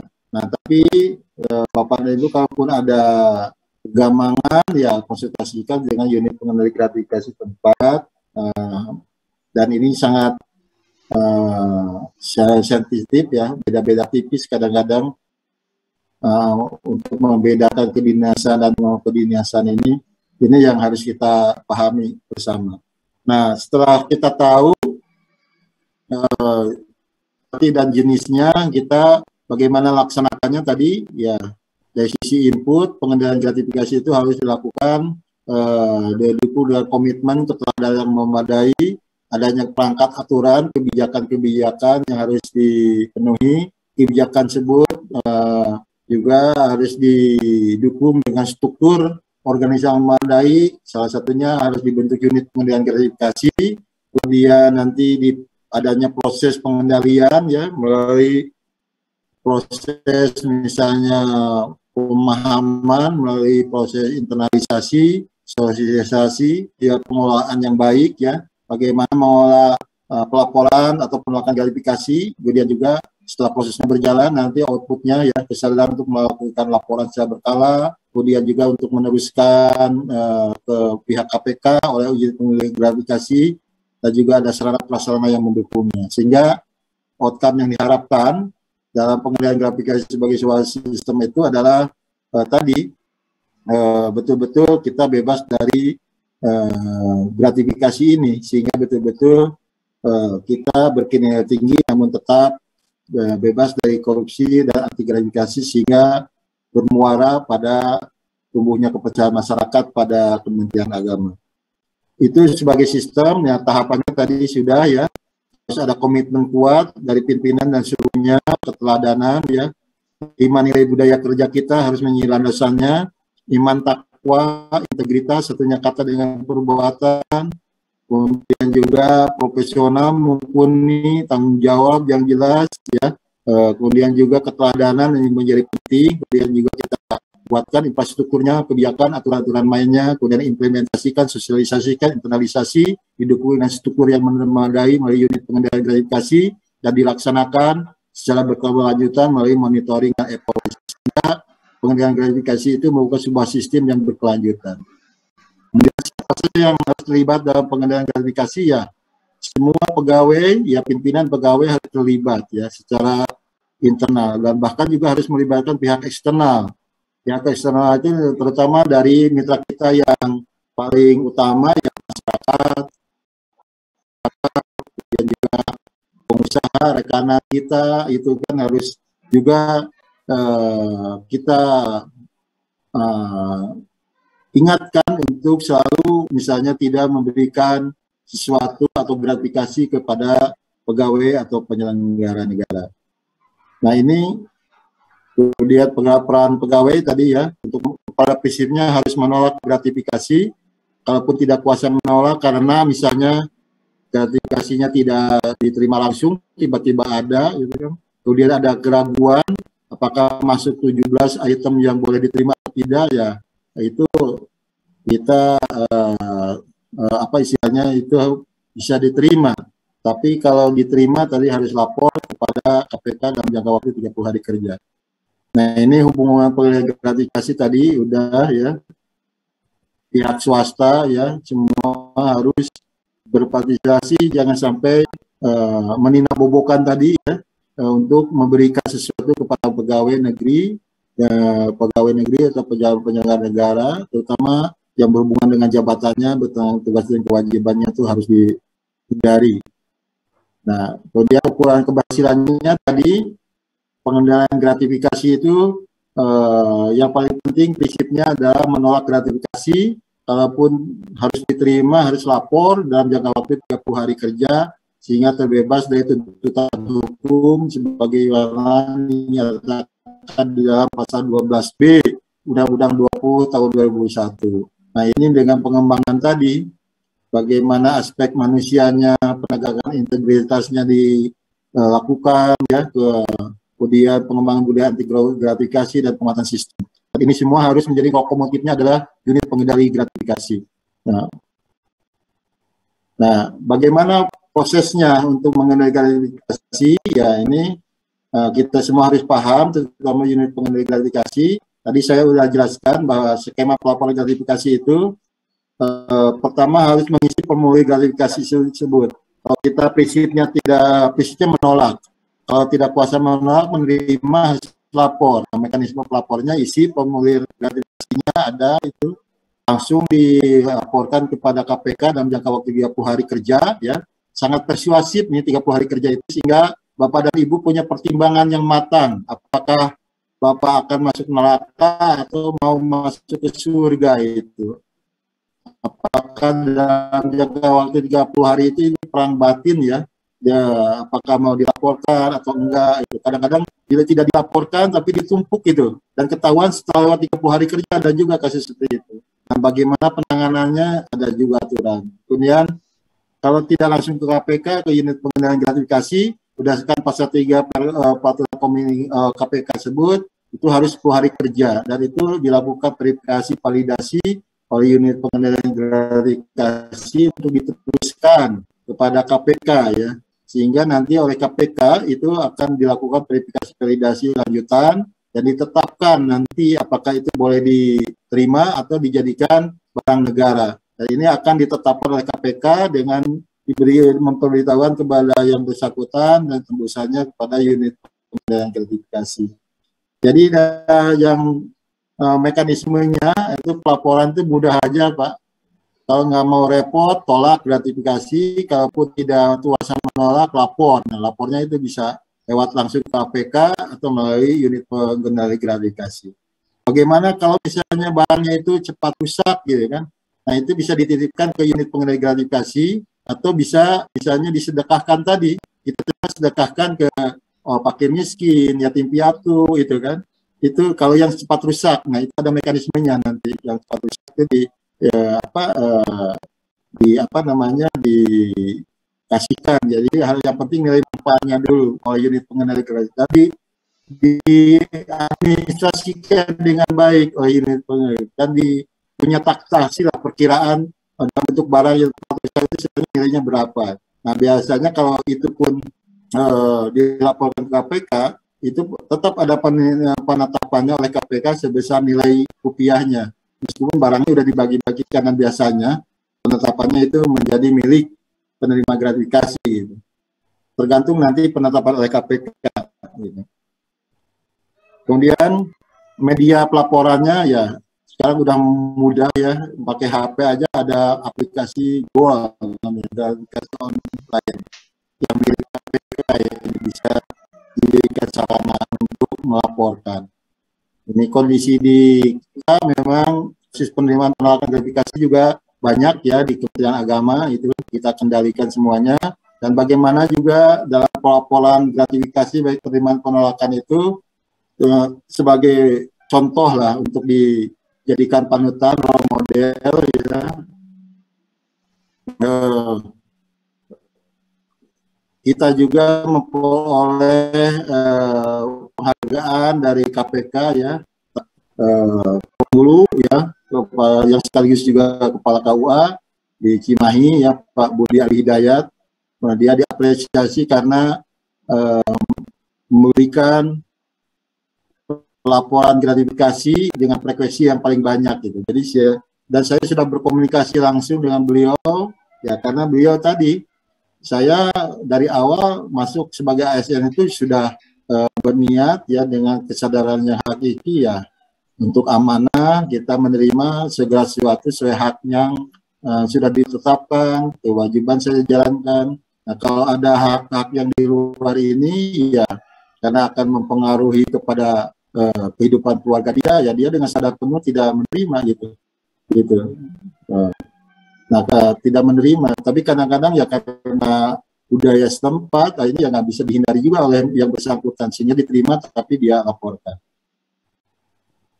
Itulah mengenai gratifikasi, dan tadi untuk meningkatkan daya akuntabilitas dalam pengolahan gratifikasi, maka harus dibentuk unit khusus yang namanya unit pengendalian gratifikasi, ya mudah-mudahan di lingkungan kerja Bapak ya, terutama di Kanwil itu sudah ada unit pengendalian gratifikasinya dan dikelola dengan baik ya, jangan sampai ada tapi betul-betul menjalankan amanahnya dengan baik. Nah, itulah Bapak dan Ibu gambaran mengenai mengapa kita mengirimkan gratifikasi, kemudian arti gratifikasi, manfaatnya, jenisnya, kemudian juga mekanisme pelaporannya, kemudian juga bagaimana mengendalikannya. Ini semua sudah kita bahas.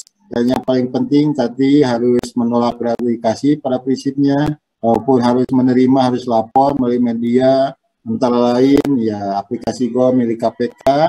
Dan pada akhirnya sebagai penutup saya mengaturkan pantun ya, padi ditumbuk menjadi beras, beras dimasak menjadi nasi.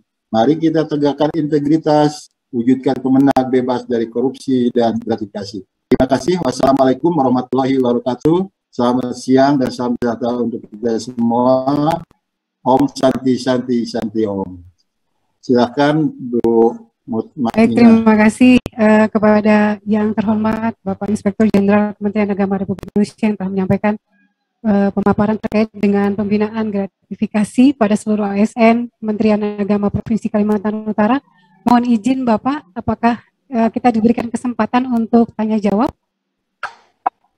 Silakan Bu, saya ingin berbagi lah sama bapak-bapak dan ibu-ibu kalau ada hal yang perlu kita informasikan bersama. Baik, terima kasih Pak. Baik Bapak Ibu, para peserta dalam diskusi terkait dengan pembinaan dan pencegahan gratifikasi, untuk para peserta yang ingin mengajukan pertanyaan, kami persilakan untuk dapat mengaktifkan raise hand pada aplikasi Zoom. Kami persilakan. Tadi saya sempat melihat yang pertama dari Kanwil dulu. Baik, kami akan memberikan kesempatan pertama kepada Kepala Kantor Wilayah Kementerian Agama Provinsi Kalimantan Utara, dan selanjutnya seluruh partisipan kami persilakan untuk dapat raise hand. Nanti akan kami persilakan satu persatu. Untuk kesempatan pertama, silakan Bapak Dr. Andes Saifi. Terima kasih Pak Dirjen atas paparan Bapak yang sangat mengedukasi kami mengenai bagaimana pengertian-pengertian gratifikasi dan langkah-langkah kita di dalam rangka mencegah terjadinya gratifikasi dan secara umum KKN ya yang terjadi di sekitar kita.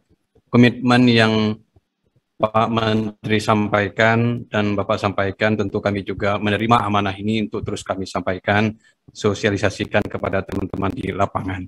Nah, mudah-mudahan nanti apa yang kita dengar semuanya hari ini menjadi komitmen kita bersama.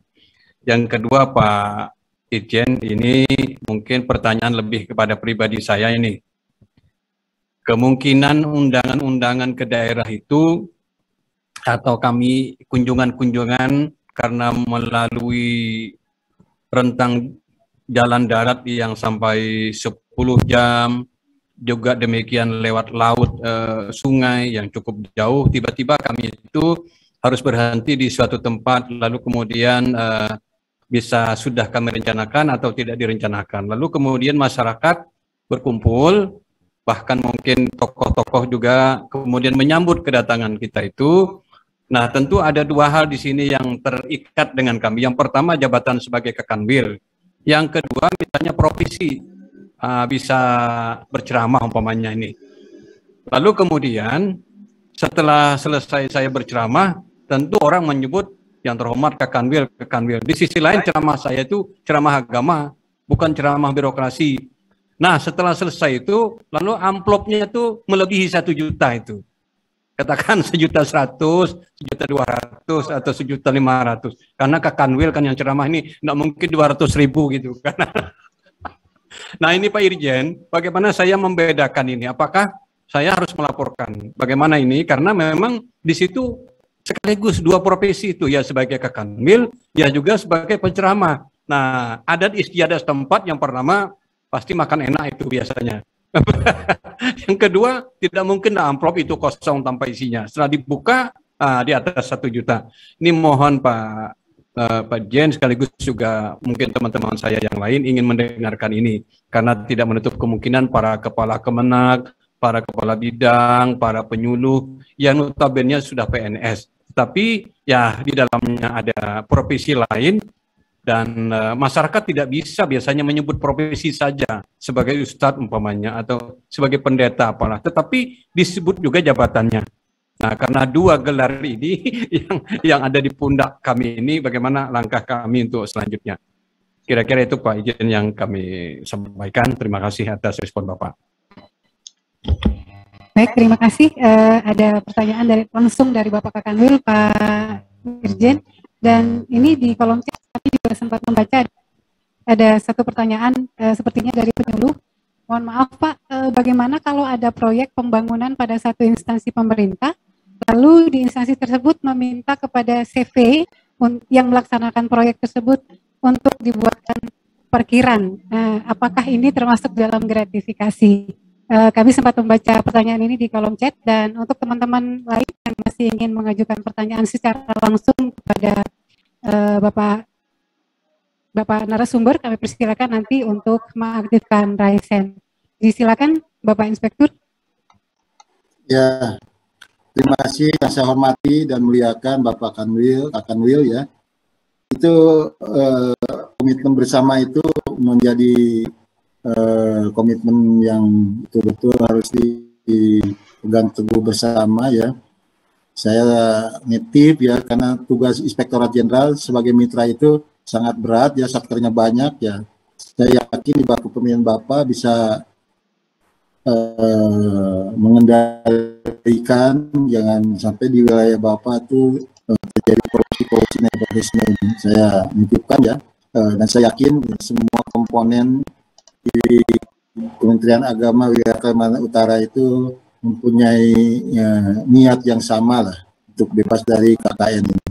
Kemudian yang terkait dengan pertanyaan Bapak ya, itu kunjungan ke daerahnya itu sepanjang terkait dengan kedinasan ya, ditujukan dengan adanya surat tugas perjalanan dinas itu ya, kemanapun juga itu, kemudian tujuannya ke kedinasan, kemudian dalam perjalanan itu misalnya berhenti ya, Bapak memberikan ceramah, itu konteks ceramahnya itu konteks ceramah terkait kedinasan. fungsi penyuluhannya ada, gitu. Bukan hanya penyuluh agama, sekarang malah langsung oleh Pak Kanwilnya gitu ya. Gitu. Jadi itu sangat terkait dengan tupoksi Bapak gitu. Nah, itu sangat terkait kedinasan, dan tentu kalau berhubungan dengan jabatan ya, kalau misalnya Bapak bukan Kak Kanwil, belum tentu juga Bapak disuruh ngomong di situ kan, memberikan ceramah misalnya. Kemudian dan memang itu ceramah itu bagian dari penyuluhan, itu bagian tupoksi Bapak. Kemudian kalau misalnya makan ya itu sepanjang tadi itu makannya wajar ya, sajiannya wajar, patut lah, itu boleh itu gratifikasi. Tapi kalau udah nerima amplop ya itu sangat terkait dengan jabatan dan bertentangan dengan tugas dan kewajibannya. Bapak menjalankan kedinasan keluar daerah, itu udah dibayar perjalanan dinasnya oleh negara ya. Kemudian setiap bulanan memperoleh tunjangan gaji dan tunjangan gitu kan. Nah itu betul-betul amplop itu bisa dikatakan gratifikasi yang dianggap suap gitu. Nah, itu kalau nggak kuasa prinsipnya ditolak, kalau tidak kuasa menolak ya harus dilaporkan gitu. Dan ini sering terjadi ya kondisi itu, karena sepanjang Bapak terkait kedinasan lah gitu, ada surat dinas, ada SPPD-nya ya. Ada berapa pengaduan Kanwil itu ke daerah-daerah, kemudian menjadi narasumber di FKUB gitu kan. Bagaimana ini gitu kan? Ya kalau FKUB kan sepanjang tidak dibayar DIPA Kementerian Agama, silakan boleh menerima. Tapi Pak Kanwil kesananya misalnya ke FKUB di kabupaten tertentunya juga melakukan perjalanan dinas, ada SPPD-nya, ya itu nggak boleh, karena Bapak dan Ibu melaksanakannya dalam konteks kedinasan. Ada perjalanan dinas, kemudian di tempat tertentu menjadi narasumber di FKUB gitu, nah itu nggak boleh. Ya akhirnya pengaduan tersebut kita proses, ternyata betul.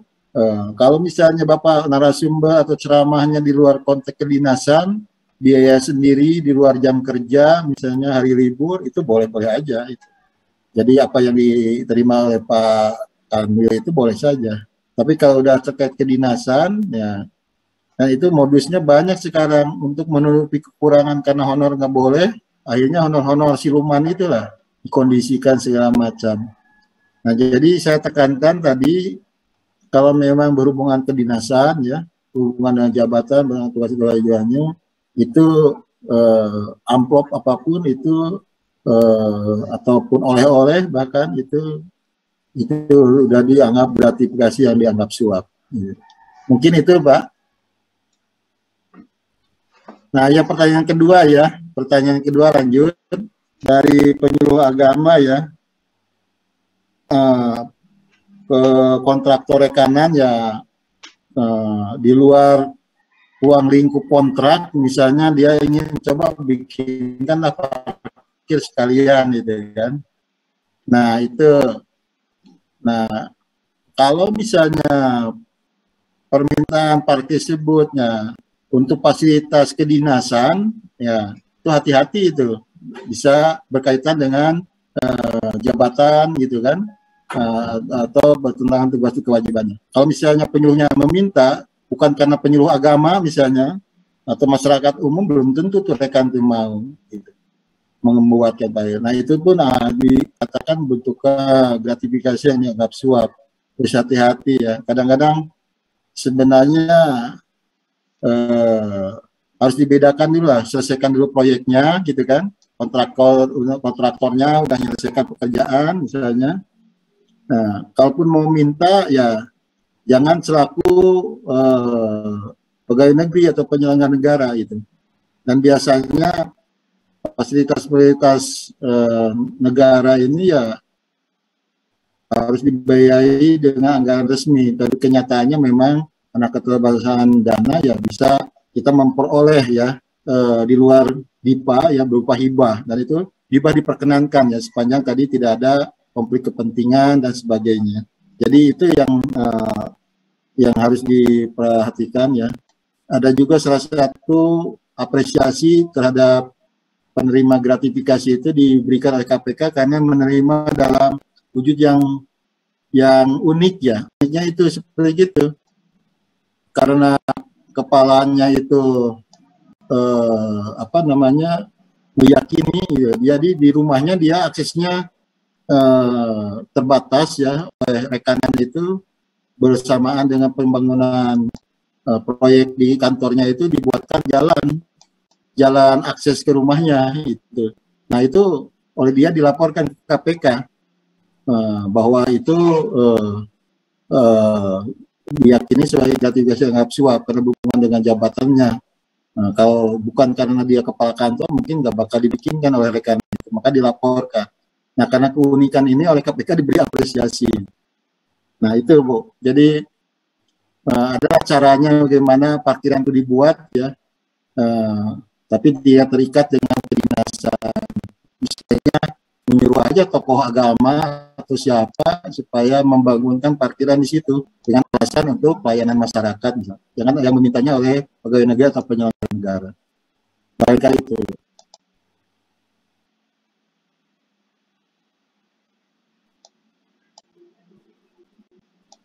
Silakan kalau ada hal yang perlu diinginkan lagi. Ya, baik Bapak, kami rasa jawaban sudah sangat jelas ya Pak Anwil terkait jabatan. Tetap harus berhati-hati apalagi ketika perjalanan dinas yang dilakukan memang menggunakan anggaran yang dibebankan pada negara. Izin Pak narasumber, ada satu lagi penanya yang ingin memberikan pertanyaan dari KUA Kecamatan Sembakung. Kami persilakan. Assalamualaikum warahmatullahi wabarakatuh. Waalaikumsalam. Langsung saja Pak Inspektur Jenderal. Yang pertama saya tanyakan adalah tentang uang transportasi. Kami di KUA ini, karena ada wilayah yang justru kalau dihitung dari transportasi PNB PNR itu kurang. Dalam artian kalau umpamanya kami di sini kan tipologi C, dan biaya ke sana itu sekitar 500.000. Jadi kalau anunya itu uang transport cuma sekitar 270-an. Jadi kurang kalau seandainya dihitung dari ini. Apakah bisa kami meminta kepada masyarakat untuk menutupi kekurangan itu? Itu yang pertama. Apakah itu tidak termasuk korupsi dan lain sebagainya? Kemudian yang kedua adalah seandainya kami punya program di KUA, setiap chatting itu membawa atau uang untuk beli sandal untuk masjid. Kemudian nanti kami salurkan ke masjidnya itu. Apakah itu termasuk juga gratifikasi atau korupsi? Kemudian yang ketiga, atau yang terakhir adalah seandainya kami dari pihak kami punya inisiatif untuk membuat suatu buku supaya chatting ini ada pegangan nantinya ketika setelah menikah, kami buat buku lalu kami tawarkan kepada mereka. Bagaimana pandangan hal semacam itu? Barangkali Pak Inspektur Jenderal, sekian. Assalamualaikum warahmatullahi wabarakatuh. Waalaikumsalam warahmatullahi wabarakatuh. Masih ada satu lagi Bapak, penanya dari KUA Sebatik Timur, Bapak Muhammad Asmayadi, disilakan.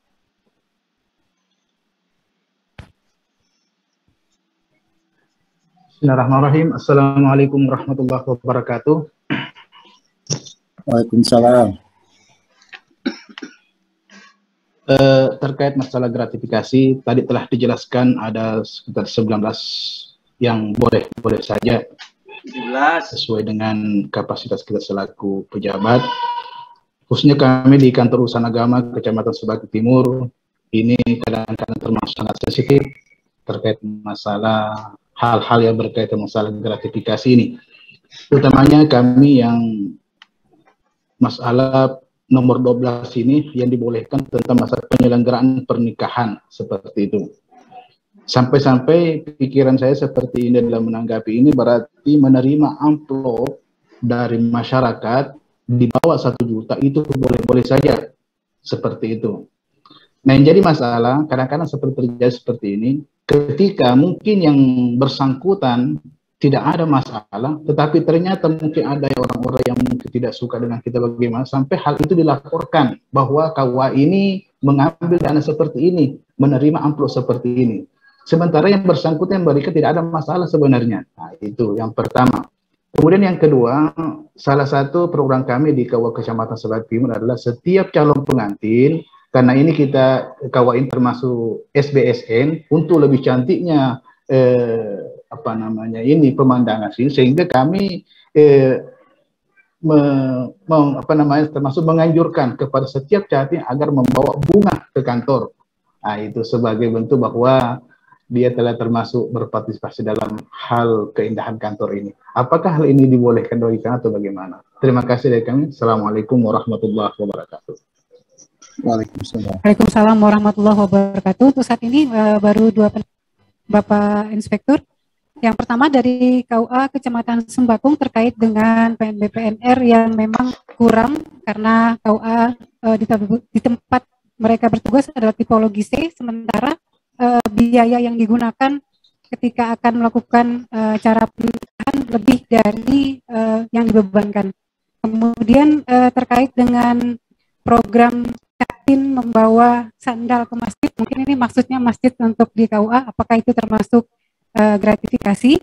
Dan yang selanjutnya KUA Sembakung pernah menginisiasi akan memberikan buku atau membuat buku yang dapat dibeli seperti itu oleh Catin terkait dengan pernikahan, apakah itu juga termasuk dalam perilaku gratifikasi? Kemudian dari KUA Sebatik Timur, Pak Asmayadi, di antara yang gratifikasi yang diperbolehkan adalah menerima amplop kurang dari 1 juta, tetapi sebenarnya yang melaporkan justru dari pihak lain yang mungkin tidak mengetahui permasalahan dan melaporkan kepada pihak terkait. Kemudian ada program ketika pernikahan di dalam kantor, Catin diminta untuk membawa bunga. Ini mungkin agar pelaksanaan pernikahan dapat lebih baik atau lebih indah seperti itu. Nah, apakah ini juga termasuk dalam salah satu gratifikasi? Silakan Pak Inspektur. Gimana, Pak? Ya, terima kasih. Saya sangat mengapresiasi kepada Bapak KUA ya. Mudah-mudahan juga sekaligus biasa sebagai penghulu. Nah, kepada Kepala KUA yang Kecamatan Sembakung ya, memang masalah pelayanan kepada masyarakat yang terhadap nikah, rujuk cerai misalnya ini sudah menjadi perhatian pemerintah ya untuk memperhatikan bagaimana kesejahteraan para penghulu kita gitu kan. Nah, kan sudah ada aturan main untuk menambah penghasilannya dalam bentuk tunjangan penghulu gitu kan. Selain penghasilan yang lain-lainnya itu kan udah ada gitu kan. Cuma memang aturan itu bersifat umum ya, tipologi daerah tidak mencerminkan keadilan ya. Terutama seperti yang letak-letak kepulauan Riau, kan, kepulauan letak geografisnya yang seperti di Kalimantan Utara ini kadang-kadang ada ketentuan travel yang memang tidak sesuai dengan kebutuhan real, kebutuhan nyata di lapangan. Nah ini kadang-kadang menjadi dilema juga. Nah inilah kadang-kadang suka dijadikan alasan orang untuk melakukan korupsi ya dengan pembenaran yang seperti hal-hal seperti ini. Nah makanya kita pegang teguhnya ya aspek moralnya sendiri lah, aspek moralnya, hati nuraninya bagaimana gitu kan, dengan kekurangan tersebut. Karena memang sebenarnya dari sisi pemerintah juga udah memahami itu ya, ketentuannya harus betul-betul klasternya itu dibedakan ya, antara yang kepulauan atau daerah 3T itu harus betul-betul dilebihkan dengan kondisi umum yang lainnya itu. Nah ini yang memang untuk menuntut itu karena regulasi ya, mungkin PMK-nya harus dirubah untuk yang daerah-daerah 3T itu mempunyai perhatian khusus. Nah, namun dari itu tetap karena keterbatasan tersebut ya, itu apalagi transportasi ini kalau kita misalnya kalau di kecamatan itu kan pelayanan nikah itu biasanya kalau diselenggarakan di KUA itu biayanya itu sebesar 0 rupiah kan itu, kecuali kalau misalnya di luar nikah, di luar KUA itu kan ada biaya untuk ke kas negara itu. Nah biasanya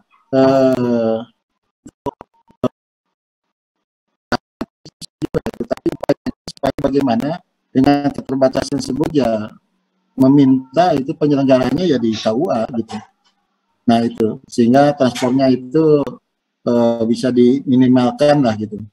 Nah, namun demikian kalau dalam praktiknya tadi transportasi itu tidak memadai ya, kemudian kita meminta sesuatu ya, nah itu saya tegaskan itu gratifikasi karena memang sangat terkait pelayanannya itu dengan kedinasan ya, berhubungan dengan jabatan dan berhubungan dengan tugas kewajibannya itu apapun alasannya itu tidak dibolehkan, harus ditolak, kalaupun diterima harus dilaporkan. Kemudian juga kalau misalnya dalam pelayanan tersebut ada program-program tertentu ya yang sifatnya tujuannya sangat mulia ya, tapi kalau itu dihubungkan juga keterkaitannya dengan pelaksanaan pernikahan itu dan bagian dari tugas kedinasan Bapak itu harus dihati-hati itu, jangan sampai itu membebani calon pengantin, kalaupun misalnya karena sukacita ya tidak jadi masalah, tapi itu sangat terkait dengan kedinasan Bapak. Kalau misalnya mereka tidak nikah gitu kan, mana mau lah gitu kan, memberikan sandal atau apalagi buku-buku gitu kan. Zaman sekarang tuh buku-buku penyuluhan itu kadang-kadang nggak dibaca gitu kan. Itu ini harus hati-hati, pembuatan bukunya dari mana, dibebankan ke masyarakat, ini menjadi masalah, kecuali memang ada program penyuluhan ya pada pengantin itu dalam bentuk buku yang memang pengadaannya dibiayai oleh DIPA dan itu biasanya diserahkan secara gratis, bukan dibebankan. Itu yang harus menjadi perhatian. Kemudian juga ke Pak Asmayadi ya dari Kepala KUA Sebatik Timur, tadi ada gratifikasi yang legal ya. Butir 12 itu terkait dengan penyelenggaraan pernikahan, hitanan dan sebagainya. Nah, kalau Bapak misalnya sebagai tuan rumah karena mempunyai hajat ya, kemudian mengundang semua masyarakat negeri, itu mereka memberikan amplop sehubungan dengan pernikahan, kemudian hitanan dan sebagainya itu, sepanjang Bapak menerima nilai amplop setiap pemberi itu di bawah 1 juta, itu dianggap legal Pak. Siapapun yang melaporkannya itu kan kemanapun juga itu laporan itu pasti diterima, tapi itu dianggap tidak benar gitu. Jadi Bapak jangan ragu kalau Bapak menyelenggarakan pernikahan, menerima amplop dari semua undangan nilainya di bawah 1 juta itu bisa diterima gitu.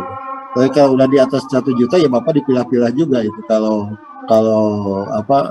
itu harus dilaporkan. Dan untuk ya itu sama tadi bentuk-bentuk seperti membawa bunga itu ya, tujuannya baik gitu ya, tapi kalau itu karena membawa bunga itu karena dikaitkan dengan pelayanan Bapak terhadap layanan nikah, itu sangat terkait dengan kedinasan juga, jadi nggak boleh gitu, kecuali misalnya memang pelayan pernikahannya sudah 1 minggu udah lewat gitu kan ya, nggak ada lagi kaitannya dengan pelayanan pernikahan misalnya ya, itu nggak ada hubungannya dengan kedinasan ya, boleh-boleh aja gitu. Itu dianggap semacam tadi ada klausul yang pemberian hibah yang sifatnya tidak mengikat gitu ya, dari masyarakat, itu boleh aja gitu, sepanjang tidak terkait dengan kedinasan. Barangkali itu Pak yang bisa saya sampaikan. Yang paling parah itu sekarang lagi menangani modus operandi setiap penghulu ya diminta setorannya oleh Kepala KUA. setiap per jenis transaksi pelayanan nikah di luar pungutan biaya kepala bidang URAIS-nya itu dari kabupaten sampai ke provinsi itu sudah menjadi modus umum dan sudah ketahuan di 2 kabupaten kota Bumi itu sudah terbukti. Tinggal masalah waktu aja ini apa dibebaskan. Nah, tapi kami itu selalu bijak ya. Itu kenapa dia berlaku begitu itu sangat hati-hati ya, karena Inspektorat Jenderal itu kalau pengaduannya itu terjadi, rekomendasi sidang, pertimbangan rekomendasi hukuman disiplin dituangkan di dalam laporan. Nah, laporan Inspektorat itu diserahkan ke Pak Menteri. Oleh Pak Menteri nanti disposisi kepada Sekjen untuk dilakukan sidang Badan Pertimbangan Kepegawaian tingkat 2 atau tingkat 1. Nah, itu kalau untuk nanti kalau terkena hukuman sedang dan berat itu. Nah, itu di persidangan itulah salah satu rekomendasi kita itu jadikan rujukan. Tapi pun hanya salah satu rekomendasi lagi, ada unsur lain. Nah, itu kalau misalnya terjadi, nah itu biasanya kita sangat bijak lah sidang Dewan Pertimbangan juga. Jangan sampai misalnya fungsional penghulunya dicabut gitu kan, karena itu profesi yang merupakan apa istilahnya yang melekat di penghulu tersebut. Nah, itu yang biasanya kita sangat bijak, dan ini memang kejadiannya sudah masif ya, ada pengkondisian ini, makanya upaya-upaya dulu Inspektur Jenderal yang lama itu memberikan perhatian lebih kepada penghulu-penghulu kita itu ya, mungkin karena aspek moralnya, integritasnya yang masih rendah itu, sehingga tetap aja pungutan-pungutan liar itu ada gitu. Bahkan ada kepala kanwil yang tidak mau setor gitu kan, kepala kabupaten yang nggak mau nyetor, KUA-nya kepala penghulunya tidak loyal, nggak mau nyetor, itu diganti kayak kantor punya milik sendiri gitu, diganti, kemudian diangkat PLT-nya oleh dia sendiri, tidak melalui mekanisme ketentuan pegawai berlaku. Nah, udah karena pemberhentian dan pengangkatannya PLT-nya tidak sesuai dengan peraturan, sehingga kartu nikah yang ditandatangani tidak sah, tidak ilegal juga. Jadi proses mekanisme pengangkatannya tidak sesuai aturan, berakibat pada buku-buku nikahnya ya, layanan yang itu juga tidak legal karena yang menandatangannya nggak sah gitu kan. Nah, ini udah nggak ampun, itu rekomendasinya diberhentikan dari jabatan kepada kanwilnya. Ini pernah kejadian ada itu ya. Nah, itu barangkali ini contoh-contoh praktek yang mohon maaf saya sampaikan, bukan berarti menakutkan, ini hanya untuk pembelajaran bagi kita semua untuk lebih berhati-hati. Barangkali itu Bapak. Baik, terima kasih Pak Inspektur dan Bapak Ibu para peserta yang berbahagia. Sepertinya ini memang masih banyak pertanyaan Pak, tapi mohon izin mungkin kita harus mempersilakan Pak Inspektur karena waktu diskusi, mohon maaf kami belum bisa mengakomodir untuk melakukan sesi tanya jawab. Dan dari keseluruhan pemaparan yang disampaikan oleh Pak Inspektur pada sejak pagi hingga siang hari ini dapat kita simpulkan beberapa hal, yakni apapun yang terkait dengan jabatan, baik pelaksanaannya berbarengan dengan pelaksanaan tugas kenegaraan, agar berhati-hati karena jika tidak sesuai dengan aturan terkait dengan Undang-Undang Nomor 31 Tahun 1999 Jungto Undang-Undang Nomor 20 Tahun 2021 terkait gratifikasi yang berbunyi bahwa setiap gratifikasi kepada pegawai negeri atau penyelenggara negara dianggap pemberian suap apabila berhubungan dengan jabatannya dan berlawanan dengan kewajiban atau tugasnya. Pada pasal 12C ayat 1 berbunyi ketentuan sebagaimana dimaksud dalam pasal 12B ayat 1 tidak berlaku jika penerima melaporkan gratifikasi yang diterima kepada KPK. Dan penjelasan aturan hukum, pegawai negeri atau penyelenggara negara yang menerima hadiah atau janji padahal diketahui atau patut diduga hadiah atau janji tersebut diberikan untuk menggerakkan agar melakukan atau tidak melakukan sesuatu dalam jabatannya yang bertentangan dengan kewajibannya. Pegawai negeri atau penyelenggara negara yang dengan maksud menguntungkan diri sendiri atau orang lain secara melawan hukum atau dengan menyalahgunakan kekuasaannya memaksa seseorang memberikan sesuatu, membayar atau menerima bayaran dengan potongan atau untuk mengerjakan sesuatu bagi dirinya sendiri. Dan sanksi bagi penerima dan pemberi gratifikasi adalah pidana pidana penjara seumur hidup atau penjara paling singkat 4 tahun dan paling lama 20 tahun dengan denda paling sedikit 200 hingga paling banyak 1 miliar.